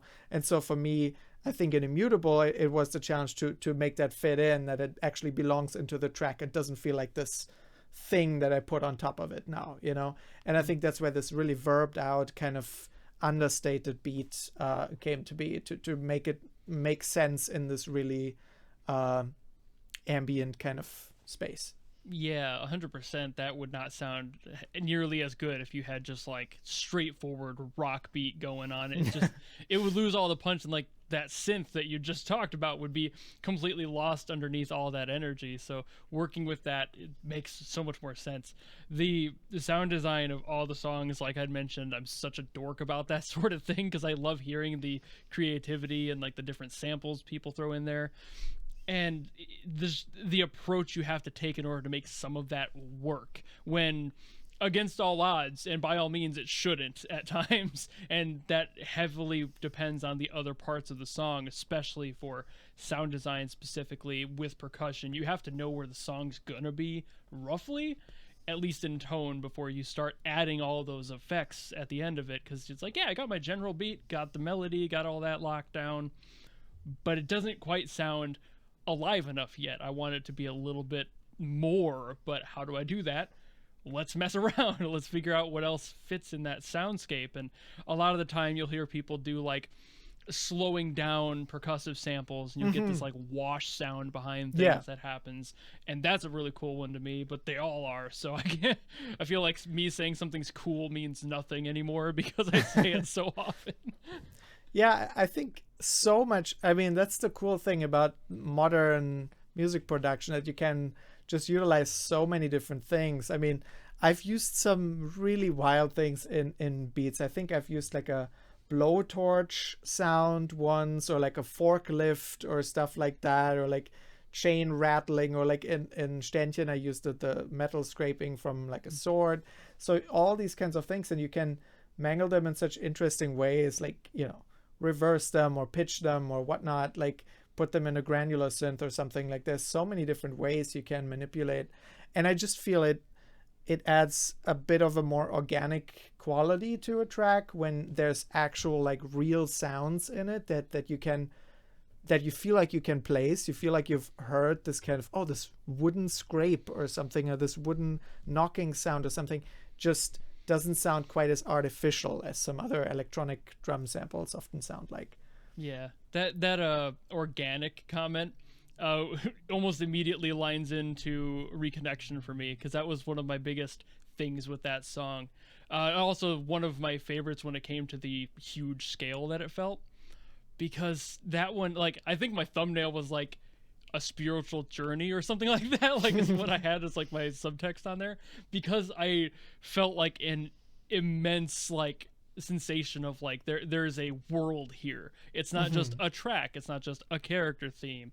I feel like I'm being grabbed and taken by the same giant that the character is standing on in the art for it. It's like the fact that that song places you there, and again there's a lot of that atmosphere in that one too. It just, but at a different scale than what Immutable had. So it's again, with all that variability you guys add to things, you might be familiar with a certain sound or a certain idea you want to tackle, but the way that you go about it for each person is different, and it always sounds neat. And I feel like a broken record every single time I talk to any one of you guys, because I do this on videos too. I always go like, that was cool, that was beautiful, that was neat. Well, I always like to hear it, so keep bringing it up. I need more words. I'm so bad. Like I always say the same 5 things, like, oh, that's cool. Yeah, I remember this track you were talking about. It has this cool low hit in the background that feels more like this giant is stomping, walking, and it has these like really slow ambient beats in there that are more like these sound, more like sound effects of this giant like stomping and stuff. Yeah, and this just all, I mean, that's a cool thing, again, like taking some of the aspects of this character literally and trying to incorporate that into the track is usually fun, and makes it feel more like a level in a video game almost, you know, because you can feel like you hear what's going on. And the sound effects of the feet stomping, of course, with the editors of the video just took that and ran with it as hard as they could, because then they made it walk to that beat, and then that's, I think, where that sensation of you standing there with that character really like cements itself, because you're like, maybe I am. Yeah, am I the adventurer? Yeah, we don't have these animated videos when we write the track, so they really often use a certain rhythmic element and try to animate to that. And in that specific case, I was super happy to see that actually ties in with the track like that. In that case, it makes both better. It makes the animation feel more fitting because it's working with the music, and it makes the music feel like I wrote it to that animation, which I didn't. But yeah, very, very effective. That's what the best type of video for me is the ones where you can't tell if they were working together on something or not. There's been a few animation projects I've been a part of too, where like multiple animators will be handed different shots, and then they'll like talk to each other in private, and then they'll turn their parts in, and they'll like transition into the other person's part like perfectly seamlessly. And it's like, that's what I'm talking about. That's what I'm here for. So having all that sound design elements just allows all that room, and that's why I love it so much. It's probably my own bias coming from the editor background, but it's like, I've always loved that in sound too. The ability to add that scale or take it away at will, whatever the song needs contextually. And like you said, having that giant creature there was just like, hey, this works, like we can utilize that in the song, and you did. And in Ständchen too, I think in Ständchen they made the protagonist like the background, and like there's more wind coming in and it turns darker and stuff, so as the mood darkens, like the picture reflects that, and that's the really sheet, common the sheet music flies away and stuff. I love that in general. I mean, every one of the games like soundtracks I've listened to that have like animated stuff, Punishing Gray Raven does that a lot. Like their transitions are stupid impressive sometimes. It's like, I didn't know you hired an entire CG like specialist team for this, but like, it's your wallet. Love seeing it, but Jesus. But yeah, like that has got to be the biggest takeaway for me with Reconnection was the scale of that song and feeling so impactful with every step. Literally, you were there with the character, and it felt so good. And while I loved hearing all that, and thought actually in that song, I haven't heard it in a while, to be fair, but am I wrong that song specifically overall had a like more like a large room reverb to it? Is that a thing that happened in that song? Because I feel like that's a thing. I use a lot of reverb in general, but yeah, I think I wrote that song after Immutable. So production-wise, it was definitely inspired by that aesthetic to an extent. But yeah, I do use a lot of reverb, and maybe often too much reverb. But reverb just makes everything sound really good.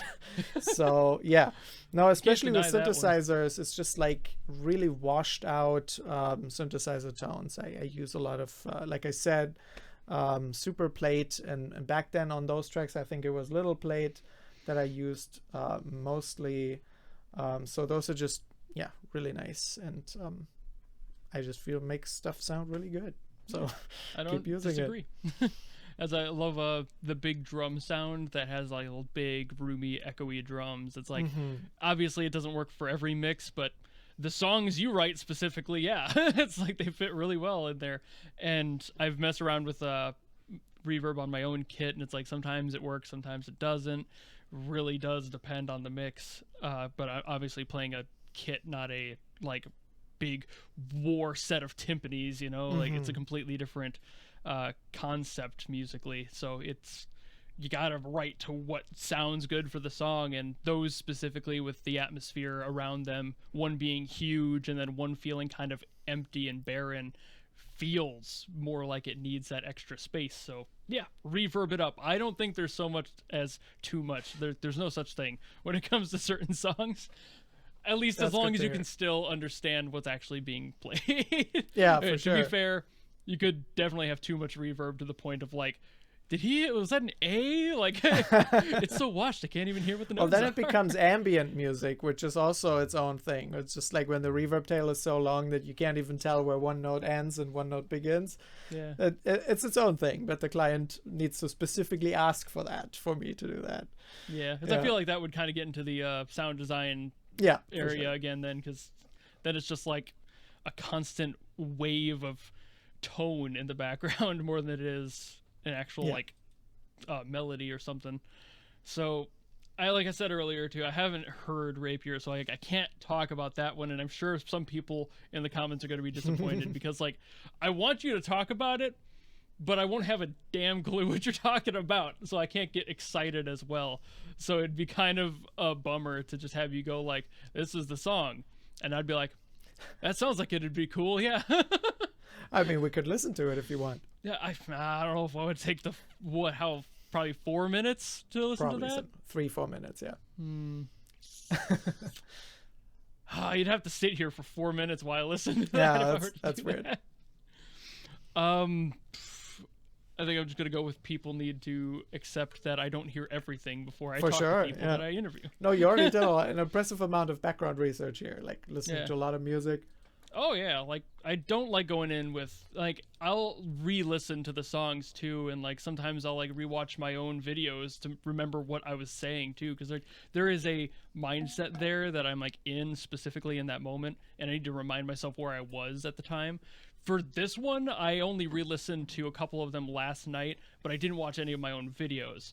But I did see the one thumbnail, which is why I'm pretty sure that I was right on that when I commented on it. But we do have the Q&A section from my Patreon members, which I think all of them forgot that I had announced that this was happening to them. Because then, like, 2 days ago, I'm like, last call, nobody's commented anything. And then there was, like, 20 all at once. So I've whittled those down because a lot of them we've already covered in our topic as we've been going, because that happens a lot. But the first comment, which is always present whenever I talk to any composer related to a popular title, who's your favorite Arknights character? If you have one. Yeah, that's a tough one. I mean, I can't really pick a favorite there. I'm sorry. Yeah, I feel like it's either you can because you play the game, or you can't because you like don't, and like that's fine. I don't really know if I have a favorite character. I have ones I have biases toward, because like I've seen a lot of the lore stuff as a result of what I've done, but I've never played it. I've never gotten like that attached. But there are some characters that I'm just like, their design is cool. Yeah. So that's about it. But I wasn't sure if you would or not. I'm never sure if anyone does, to be frank. Are there any particular artists that inspire you when making music specifically for Arknights? You can say in general too, but any for Arknights specifically. I mean, first of all, of course, the work of my colleagues here at Hexany, like we listen to each other's tracks, and that's definitely a big influence also on how the game's tracks sound, you know, kind of my colleagues shape also how I want my music to sound. Like obviously the styles are all over the place, so it's not really that I'm necessarily stylistically influenced, but we do share like production tips and stuff like that. Yeah, but I mean, the tracks that I've written so far are definitely inspired by more ambient synthesizer music. Sounds, you know, like I do listen to a lot of different artists in that area, and honestly sometimes just like YouTube playlists of like dystopian sci-fi ambient music. There's a lot of great stuff out there where I don't necessarily know what artist made that specific track, but just that kind of aesthetic is really appealing to me. But I'm also really into like German minimalist composers, so like more like Niels Fram, for example, or Hauschka, are just like two artists that like that do like ambient piano music, usually with very interesting production techniques or like prepared piano stuff. So all of that is stuff that I personally listen to, and that definitely comes into my music to an extent. The way I use reverb, the way I change piano sounds or change synthesizer sounds to give it that kind of ambient quality. Yeah. The minimalist thing makes sense. Yeah. Once you said that, I was like, oh, that's where you got that. So when it comes to inspiration and like making your songs, how long on average would you say it takes? Like, does it take a couple days, a month plus, etc.? So the whole process can take quite a while, but that's including all the back and forth between me and David and the vocalist and the client and, internal approval processes and stuff like that. So, I might work on a song for like 3 weeks, but I might not actually work on it every single day of those 3 weeks or something, So we have a whole process that's all like scheduled of what phase we're in and when do we send it to the vocalist and stuff like that. And that whole process can take a while, but I usually write a minute first. So say I'm tasked for a new Arknights track, I would usually write just 1 minute, give an impression to the client of what the rest of the track will sound like. And the minute is usually, sometimes it is actually the first minute of the track, and sometimes it's like an intro and then like what the later part of the track will sound like, just to give them an idea of where it will grow to, so and then they will usually have a good idea of where this track is going, and then have an approval process for that, and then extend the track, make an instrumental. Maybe I'll do demo vocals on it. So all of that takes time, and also depending on what my other schedule looks like. I mean, Arknights is definitely like really fun tracks that we do spend a considerable effort in to like really craft interesting things and kind of push the boundaries a little bit. So I also feel like the schedules that we get from the client allow for that exploration process and really trying to come up with something cool and not just get a track like done really fast. It's nice having that extra time for sure. Yeah. I can't imagine just trying to crank stuff out day after day like some people apparently can. I could never. Yeah. It would take me a while. So it's the length is like the one thing that's like, you mentioned the demos, how you have like the shorter versions. Are there any of those that like you've done or that have been like disapproved and are never going to be shown to public? Is that like a thing that happens often? Like, so with Arknights tracks, relatively rare. I don't think I've had like a demo outright rejected or anything like that. It's usually a good point for the client to check in and be like, we want this to go in a slightly different direction. But then it's usually not a complete rewrite. It's usually more like a slight direction change, or they want the drums to be like more punchy, or they want the vocals to be lower or something like that, where things you can still change. You don't need to go and delete everything, It does happen occasionally. I mean, that's part of being a composer, is that you just kind of went in the wrong direction, or maybe, maybe the communication with the client wasn't as clear as it could have been, or, sometimes you make weird choices and the client doesn't like it. With Arknights, as wild as the requests are, I think we usually like understand, and also like the kinds of pitch documents that we're getting are pretty detailed, like there's a lot of ideas and there's a lot of reference tracks and stuff. So it's usually pretty clear and usually quite exciting to get to build those tracks after reading all of the documents about it.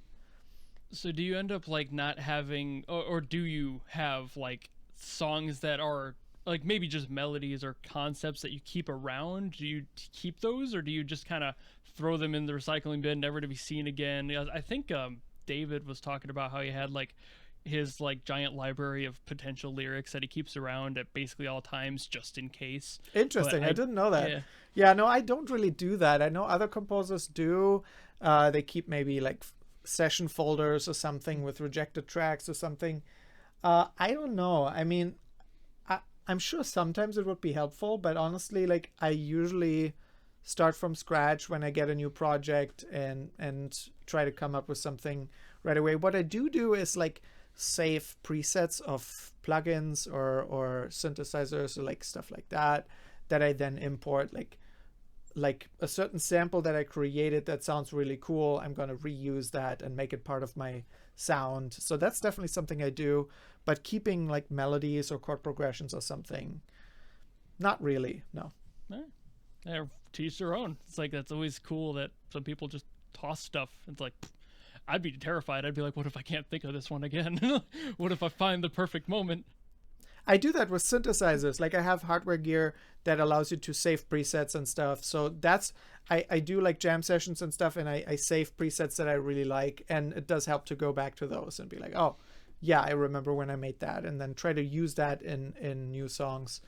That can be really helpful, and that's kind of an idea in a bottle in a way. You create this one patch, maybe even has a sequence in it, and that can be the spark of a new track.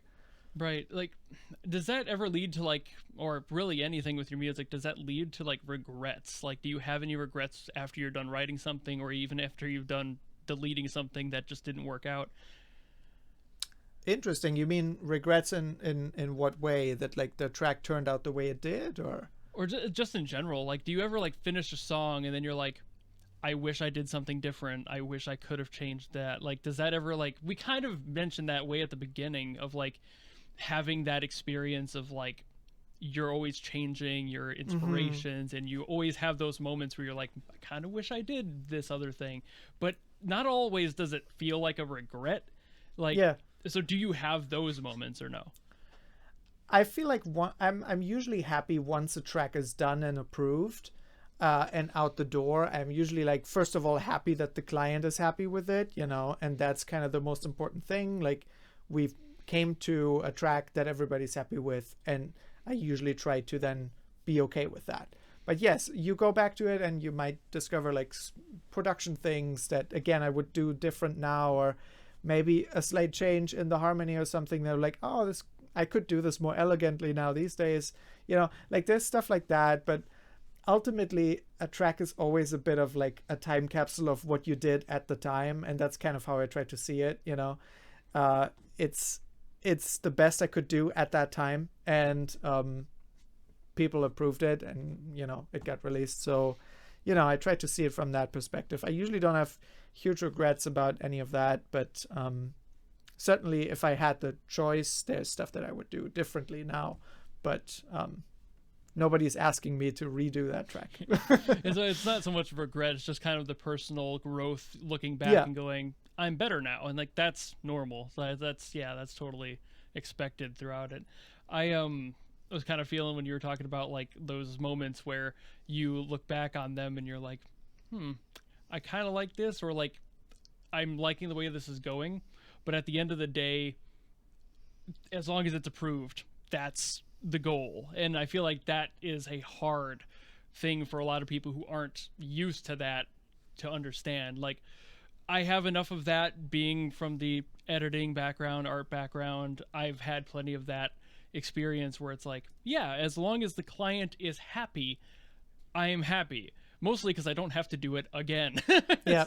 Like, I enjoy what I do, but at the end of the day, I'm just happy I don't have to double back on every single thing and start from scratch, because that makes you hate it, and then your job sucks from there on out.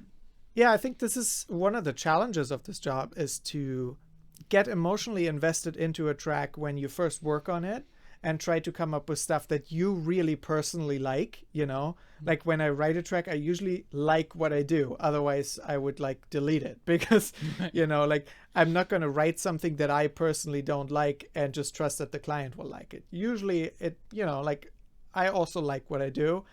And so then letting go of it, like you said, like sending the child off or something, and then the client might not like it. And they come back to me and like, please change the last half of the track. And I'm like, but that's my boy. like the way it sounds, but like, then you need to kind of like separate yourself from that and say like, okay, I'm gonna just delete this part, or like change it, and try to separate your emotions from that. So it's definitely one of those challenges of like trying to like something and hyping yourself up, like, man, this really hits right. And then as soon as somebody says it doesn't hit right, you're like, okay, we're just going to change it now, So that's definitely not always easy, but it's usually challenging when you have something that you really like and you need to do a 180 degrees change on it. They ask you to, I don't know, change it completely, because that can often feel like just wrong. I don't really want to change this part, but I just have to kind of make it work. Yeah. So there are some tracks where I feel like version 2 might have already been the good one, and then version 6 or 7 is maybe not necessarily better, but I guess the client likes it more, so then we're going with that. But there's some instance, but it's I think relatively rare that happens. I think that's a pretty common thing for every industry too. The whole like the looming, you have to make the boss happy. And like at the end of the day, you're getting paid to do this thing, and while it might not be your ideal version of it, your perfect concept, they have a different vision and you're the one getting paid to work for them, not the other way around. And that is definitely a barrier that's very hard for a lot of people to process as a result. So like you said, you don't want to do that 180, but you know, your paycheck kind of depends on it, so you gotta suck it up and do it. And it also goes both ways, right? Like if I was a freelancing artist, I would write a certain kind of music, but I wouldn't necessarily challenge myself to write the kind of pieces that I do here, right? And so that's both good and bad, because yes, I have to conform to somebody else's expectation of what the track should sound like, but I also get asked these like really interesting challenges of like, hey, can you make this rock opera, you know? And that's music that I wouldn't necessarily write as a freelance artist if I was just making music based on my own tastes, or like however you want to call that, you know, like if I was the one approving my own music, I would make probably different kinds of music, but I would also not be learning so much through these kinds of interesting compositional challenges. There's always that adage of like there's growth only through opposition. Like if you're always sitting in that echo chamber of listening to people who have the exact same opinion as you, you'll never get better as a person in any aspect. And like you said, that definitely has a factor. Somebody's challenging you, even if indirectly, to improve and look at something in a completely different light, and that, while being definitely a thing that can make you go, but that's a lot of work. At the same time, you kind of want that to happen at least once in a while, because if not, then you're going to get stuck doing the same exact thing all the time, and then you get into that rut of like, man, I'm bored of this now.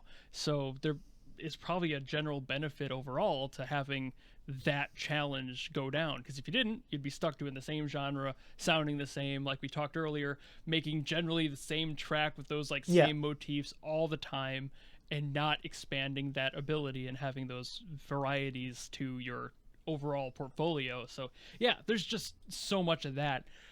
Follow up to that in general, artistic block. Do you really struggle with that, and like how do you deal with it if you do? Because I know some people just don't have it. But so I was kind of already thinking about that, because when you like, artistic block for me sometimes happens when I'm being asked to change something that I personally like, that I've personally gotten attached to, and then rather than changing it, I found it sometimes easier to just delete it and start from scratch. Like if I have a melody that I really like and the client wants that melody like changed, you might have a request of like, please make that melody go down instead of up. And I'm like, that just feels wrong. I don't know why, but that just feels wrong. I sometimes actually then start from scratch, do an alternative, like completely new track in a similar style, just because for me that's easier, rather than awkwardly changing something that I thought needs to be like this, you know?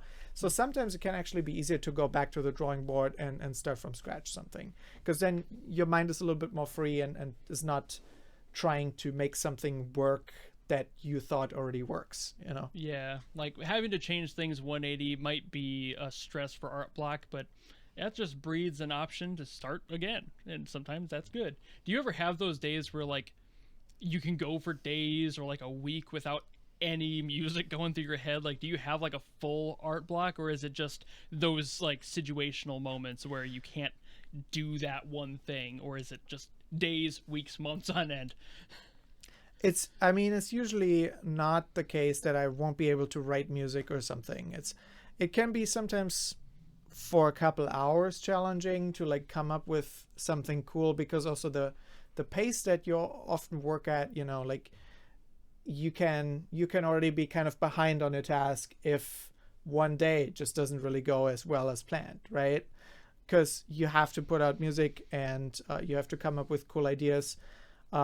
So yeah, it doesn't really happen that I can't write music for a couple of days. That would be like, I would have to call in sick and be like, I can't work because, you know, like, I don't have arms. I can't yeah, play I piano. mean, this is what I do. So I have to come up with some music and make that work. And what I found, especially recently, is what helps me is to do as much as I can outside of the computer. So like, if I want to come up with a melody, I might just grab a flute or something, grab a guitar or grab a synthesizer or something, and try to come up with something that way, because it just feels more natural to me than writing everything in the box. And we do write a lot of piano sketches for our tracks, so usually like that's the skeleton underneath. We usually write a piano sketch first and then orchestrate it or produce it. With Arknight's tracks, sometimes a little less so, because they're more like song structures, so you can produce them. Maybe you start, like I did with Immutable, from like this synthesizer riff or something like that. But again, it helps me to get over a creative block by just playing around, really, you know, by just messing around, improvising, and very quickly you come from a point of like, man, I can't come up with anything, to like, dude, this is pretty cool, you know, like, you just need to find that little spark where it's like, well, this is kind of interesting, let's go with that, you know. Yeah. I don't know a lot of artists, various disciplines, where, like you said, get away from the computer. That could be taken literally or metaphorically. I know a lot of people who just straight up like, I need to touch grass. I'm going to go outside and just experience nature for a minute and not be here in this cold, dark, like it's just a room, and I need to see more than just the same four walls for a few minutes. So like they'll take a trip a couple minutes away to like a city park and just kind of chill and let their brain breathe, because that can be kind of stuffy, sitting in a room doing nothing but doing the same song over and over again, and just beating your head into the wall, not being able to figure out where that block is happening. And whereas you just will try other instruments and see if that will help you out, that could also be a factor for a lot of other people, depending on if they're multi-instrumentalists or if you just need to literally go outside. Because I feel like nature in general helps a lot of people out of that block, and is definitely more available to the general public than just like, I've got like this one. Like I'll just grab, it's like, that's great, but in general, just to adapt that for everyone. Yeah, and also in general, like taking a step back, like I would sometimes like overthink a certain piano melody or something, and then it's like, does this sound boring? Does this sound lame? And then it's like, well, it does maybe not sound super interesting the way I have it right now on the piano, but if I play it on a flute or you know, on the guitar, it's actually a really cool melody that really works once you put it into a different melody. And that's super true when you work with vocalists, you know. You might have a pretty basic, like with just 3-4 notes melody, that once you give it to a vocalist, man, that's actually really cool. It can sound really cool, even though on the piano it didn't sound complex, it didn't sound super sophisticated or anything, but like once you give it to a vocalist or to a professional instrumentalist, actually really starts to shine, because you perform that melody in a very different way. Yeah, I was reminded of a friend of mine who started writing a song on piano, and it just didn't feel quite right, but it was very like lively and kind of bouncy. It had a little bit of like an Irish Celtic feel to it, and he's just like, you know what made that song work? I literally picked up a tin flute on Amazon and tried playing it on that, and it's like, he had to learn a tin flute to make that happen. And then it's just like, that is what made the song. It's sometimes you have a melody that feels really good and something that will work, but you just need the right tool to make that job happen. And that's can be difficult to find. So experimenting is huge with that, I think. I do the same thing when I draw. Sometimes I'll just be like, I'm tired of this one ink pen. Let me go to a different one and see what that does for me. Make fatter lines sometimes, you know, just liven it up a little bit. I do the same shit every day.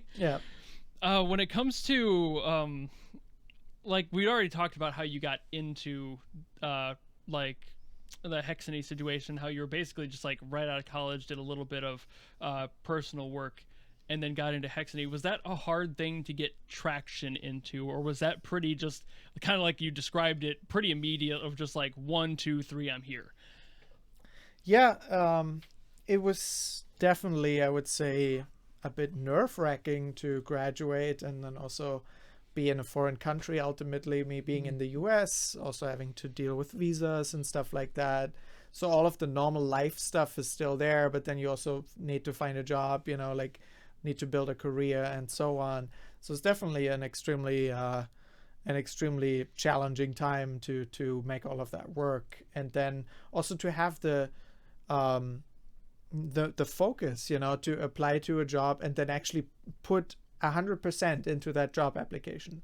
I think it's easy when you apply for jobs to be like, oh, I probably won't get that job anyways, and then you just like send an application to feel like you accomplished something. But I really needed to put myself into the headspace of like, I think I can get this job. Let's just try really hard to get this job and do really well at the demo track that I'm writing for them and stuff. And then it paid off. So like, I think that was, one of the challenges there to actually trust that I'm good enough and I can make this track really sound really good and impress them with the demo. Yeah, I feel like the application thing is definitely a factor for, again, lots of situations. A lot of people just go, here's one, here's another one. And like the job market in general isn't fantastic worldwide, but it's also like when you want that thing, you need to put 100% into it. You can't just toss it off like, I don't know if I'll get this. Like, is my dream really gonna happen? Am I gonna be doing this thing for the rest of my life? But then you're gonna half-ass what you put into it. Of course they're not gonna hire you. They can tell. They're pros. So like, if you didn't put 100% in, they would have been able to know. And the reason you got hired is probably because you didn't. When you moved from Germany to here, I know obviously you would probably learn some English before then. Was there any like aggressive language barrier to that at all, given that you were specialized, or like was there stuff that you had to learn that you'd never heard before just because it's a different country and different terminology? So I was in a bit of a unique situation there because my wife is Canadian, so we had already gotten married by the time we moved here. So like I speak English on a daily basis with my wife, obviously beforehand already. And I just made a point of learning English. I mean, as basic as that sounds, but like I always watch like, sitcoms and stuff in English and try to like get into the habit of that. And honestly, even like getting some music books and stuff in English just to be able to speak about music, because like all the terminologies, they can be quite different, right? In a different country, in a different language. They might use different terms for different music theory stuff. So that took a bit to get comfortable with using all the terminologies.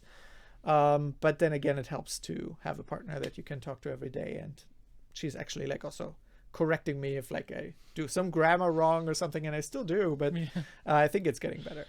I feel like I talk with a lot of people worldwide who, of course, a lot of them in Europe have generally basically evolved to just needing to have English classes at some point during like their primary schooling, and it's like that's just because it's such a common language that you basically won't survive in many jobs in the world without at least knowing English. Like you can of course keep your mother tongue, but when it comes down to it, a lot of opportunities seem to be limited these days by not knowing that as well. And like you said, you had a great teacher and your wife, so like that helps too.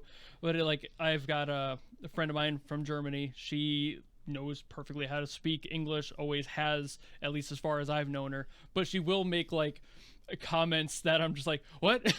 Like she'll either use like a local reference or will be confused about a term that we're using, because there's a language barrier kind of similar to the terminology thing of just slang terms and like not understanding certain localities, and the concept of localizing your language from another one. I obviously don't know how that works. I only know English, so it's like whenever I hear another language, while I might understand a little bit of Japanese, the best out of all of them, I don't fully comprehend like sentences. Like I'd have to have somebody really slow down. A lot of Germanic languages I'm okay with, but that's just because Germanic languages, they're a root for a reason, so you can kind of suss out what's being spoken. But the idea of just having to learn a whole second one terrifies me so much. So like whenever bilinguality is brought into it, I'm like, that's so cool, because I'm just not, I'm afraid of it. It scares me, but I respect that it talking so much. is one thing, but then also when you move to a new country where everybody or where no one speaks German, basically, like, you have to deal with all of the legal documents and everything, and all the contracts and whatnot, all of it in English. So again, tremendously helpful that my wife Star is like really proficient in English, so that does help. Yeah, I mean, we had that in Germany when because she was living with me in Germany for a while, and whenever I'm being asked to like translate this bank document or something to her in English, you know, like, that's a challenge. I mean, like, it's one thing being able to speak a language, but then being able to not only understand but also translate this kind of more technical stuff is a thing on itself. And I think that's what's often being kind of forgotten when people talk about immigrants or something, that like when people move to another country with a different language, not only do they have to adjust their entire life to like living in another country, but also the language itself can be such a huge challenge. Even if you speak the language really well, it's just like, I mean, honestly, like, many Americans probably don't fully understand legal English, right, to a deep level. So you can only imagine how hard it is for immigrants with less developed English skills to even try to understand what a certain document is about. I remember seeing a I can't remember if it was a news story or just like a general study of like people who were native born citizens of the US trying to do the citizenship test. Bombing so hard because they asked the dumbest, like, we haven't had that question since like 7th grade here. Like, I was 11. How am I supposed to remember that? Like, and they're asking people to come here. Like, you'll never use that information. Half of it is completely worthless, but they ask it anyway because they got to get you. And it's like, when I came to the US, like, I couldn't show a credit score, right? And so try to get an apartment without a credit score, they're going to look at you and be like, well, you have nothing. So you have no value to me. Yeah. So they would like hike up the deposit or something like that. So that definitely exists. And that's one of these challenges, one of these many challenges that people often don't really think about when they move to a different country. Yeah. I obviously have never really lived anywhere else. I've kind of just, I went from my parents' house to my sister's house. What an upgrade. Because like, going into the housing market for a moment there, it's just terrible, and it's like, that's a whole separate argument in general. I can't afford to live alone right now. Most people can't, and that sucks. And there's just so many things to that, and adapting to that in a different language is like, Jesus Christ. No, don't get me started on taxes in America. Back to the general, like, actual Q&A questions away from mine. When it comes to, let me see how we worded this one. Where do you think the frontier is with video game music these days, like, and the composition around it? I mean, AI is a huge topic right now, and the AI softwares that are able to generate music, that's certainly a topic that a lot of people in the industry are looking at, and in a positive or negative light? Both. I mean, it's of course concerning when software can produce quite convincing tracks and stuff, but it's also offering a lot of opportunities potentially to, you know, help with production tasks and stuff. I think that's really a really open topic right now that's really hard to predict where that's going to go. But I would say that's definitely one of the big open questions right now, where that whole area is going to go. A big thing was VR for a couple years. That was considered kind of the new thing. I feel like that's kind of died down at this point. Like, VR is still around and it's still like a big topic, but it's not quite this hot kind of topic that people feel like they need to get into right away anymore. And in terms of music production, I think AI is going to have a huge impact in the next couple of years. And we'll see how that plays out. Hopefully we'll all still be here and have a job. I think that's kind of the biggest thing. It's like every artist I talk to, obviously they're all artists. They kind of look at AI in a negative light. And while I definitely agree, I'm not a fan of AI in general, but there's also a line that I'm willing to draw. Like, wholly separate AI generated stuff, like entirely on its own, is a bummer. I'm not a fan. But when it comes to things like you said of like assistive tools, I'm much more available for that. Like, it would be nice to not have to worry about in betweening every single animation, you know, stuff like that. Yeah. That really grunt heavy work that takes hours and really doesn't add anything to the artistry itself. I feel like those are much more acceptable when it comes to assisting the actual artist rather than replacing the actual artist. And I feel like that's the big fear going around with that, is that that's gonna happen, that there's a replacement. Whereas I'm not sure personally if there is a fear for that, because you'll never be able to emulate perfectly what a human creative mind can do. But there are things that can get close.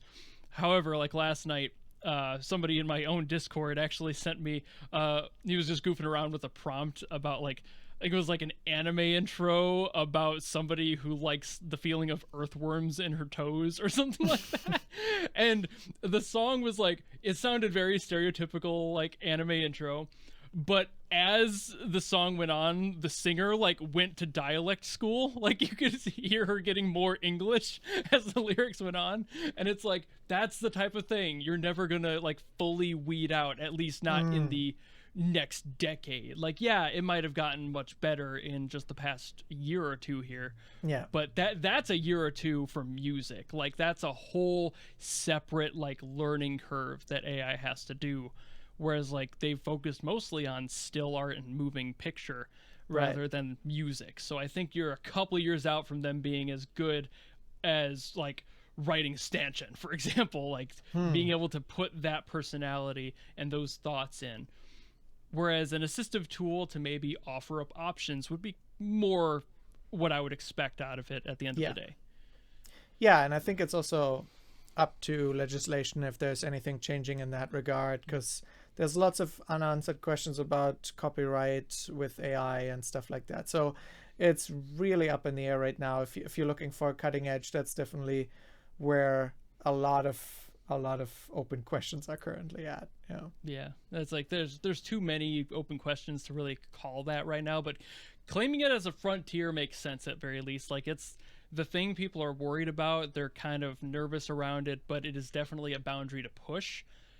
How far is the question? I think that's most like everyone's on edge about, of where, how much, when do we stop? Can we, when we get there?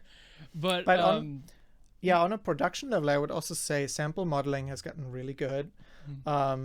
Like, sample modeling has been around for a long time, but now I feel like the technology is really at a point where you can use them instead of samples. Like, we have some woodwind, not samples, but woodwind sample modeling that's amazing and sounds incredible, and like feels really playable. So that's maybe less as exciting of a topic as AI, but for a composer, that's something that they can like work with right away. So like sample modeling is definitely really cool and has gotten a lot better recently. Now, when it comes to actual advice, like rolling back to that, do you have any real advice for people just getting into composition in general, not maybe specifically any instrument, but the whole process?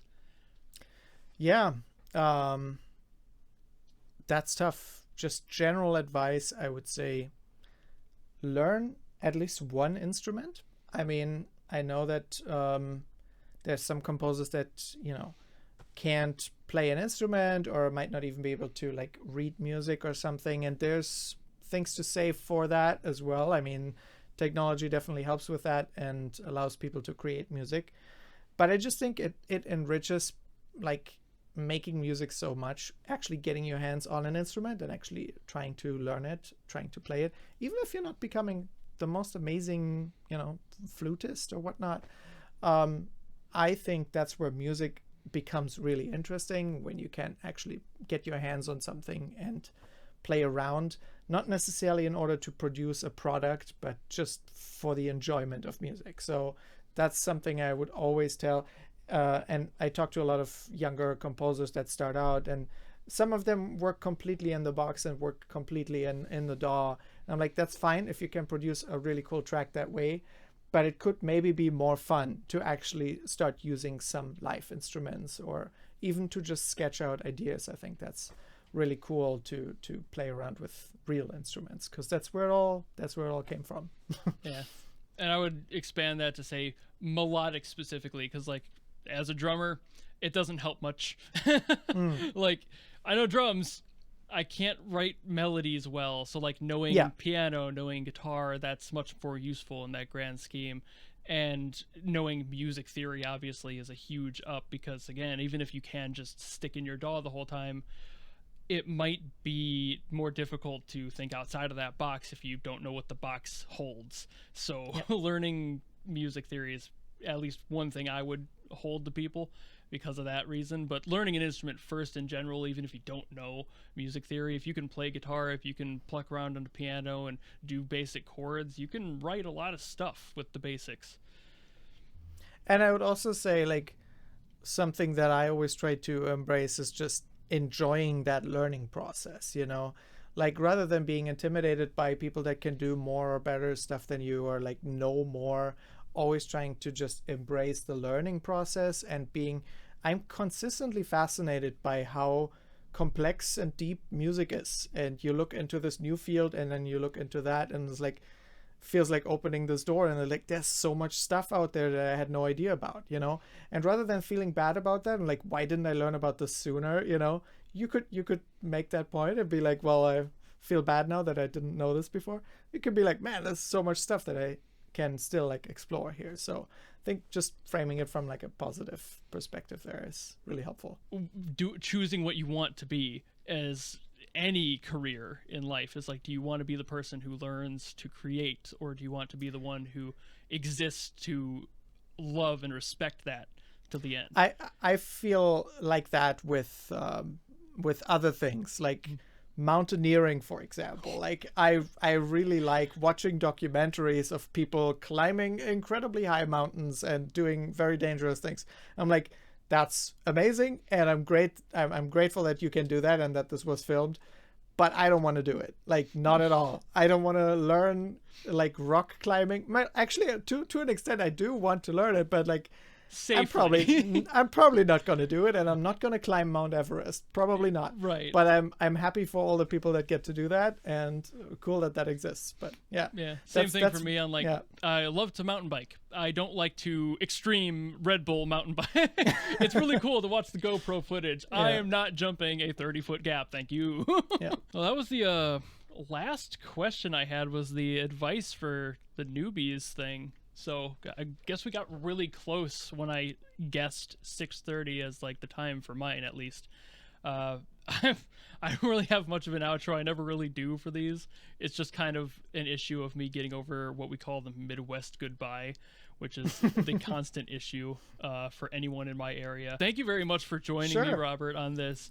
All the advice that all composers have given on these interviews is always so humbling to see the difference of opinions on sometimes the same topics, seeing where they came from, what they've learned. And again, while I haven't learned that and I'm still the kid in the candy store, it's so nice to experience everybody's unique perspectives on what they create and hearing those different sounds, what makes those happen. Everyone's life's experiences are so unique, and I'm such a fucking dork that I can't stop feeling that and smiling whenever I think about it, whenever I'm confronted with that thought of who made these songs, what experiences in life created that sound. Has always been something for me. So thank you for being very cool. Yet another person to deal with me blabbing for 3 hours. Well, thank you for inviting me. It was very cool. Yeah, a lot of fun. Hey, what's up, everybody? Thank you also very much for watching this interview I had with Robert. He was an absolute blast to talk to, and as always, I have my patrons and now my channel members to thank. So Zephyrinix, Wolfhack, Crosslancer, Mitski, Manarine, Spinrift, Black Gold, Sora of Shadows, Thracian, Hobat, Shirker, Zitania, Ariakin, Poach, Infinite Star, Jackson, Verity, and Verse. Thank you all so very much for being there to support me, and I will see you all in the next video.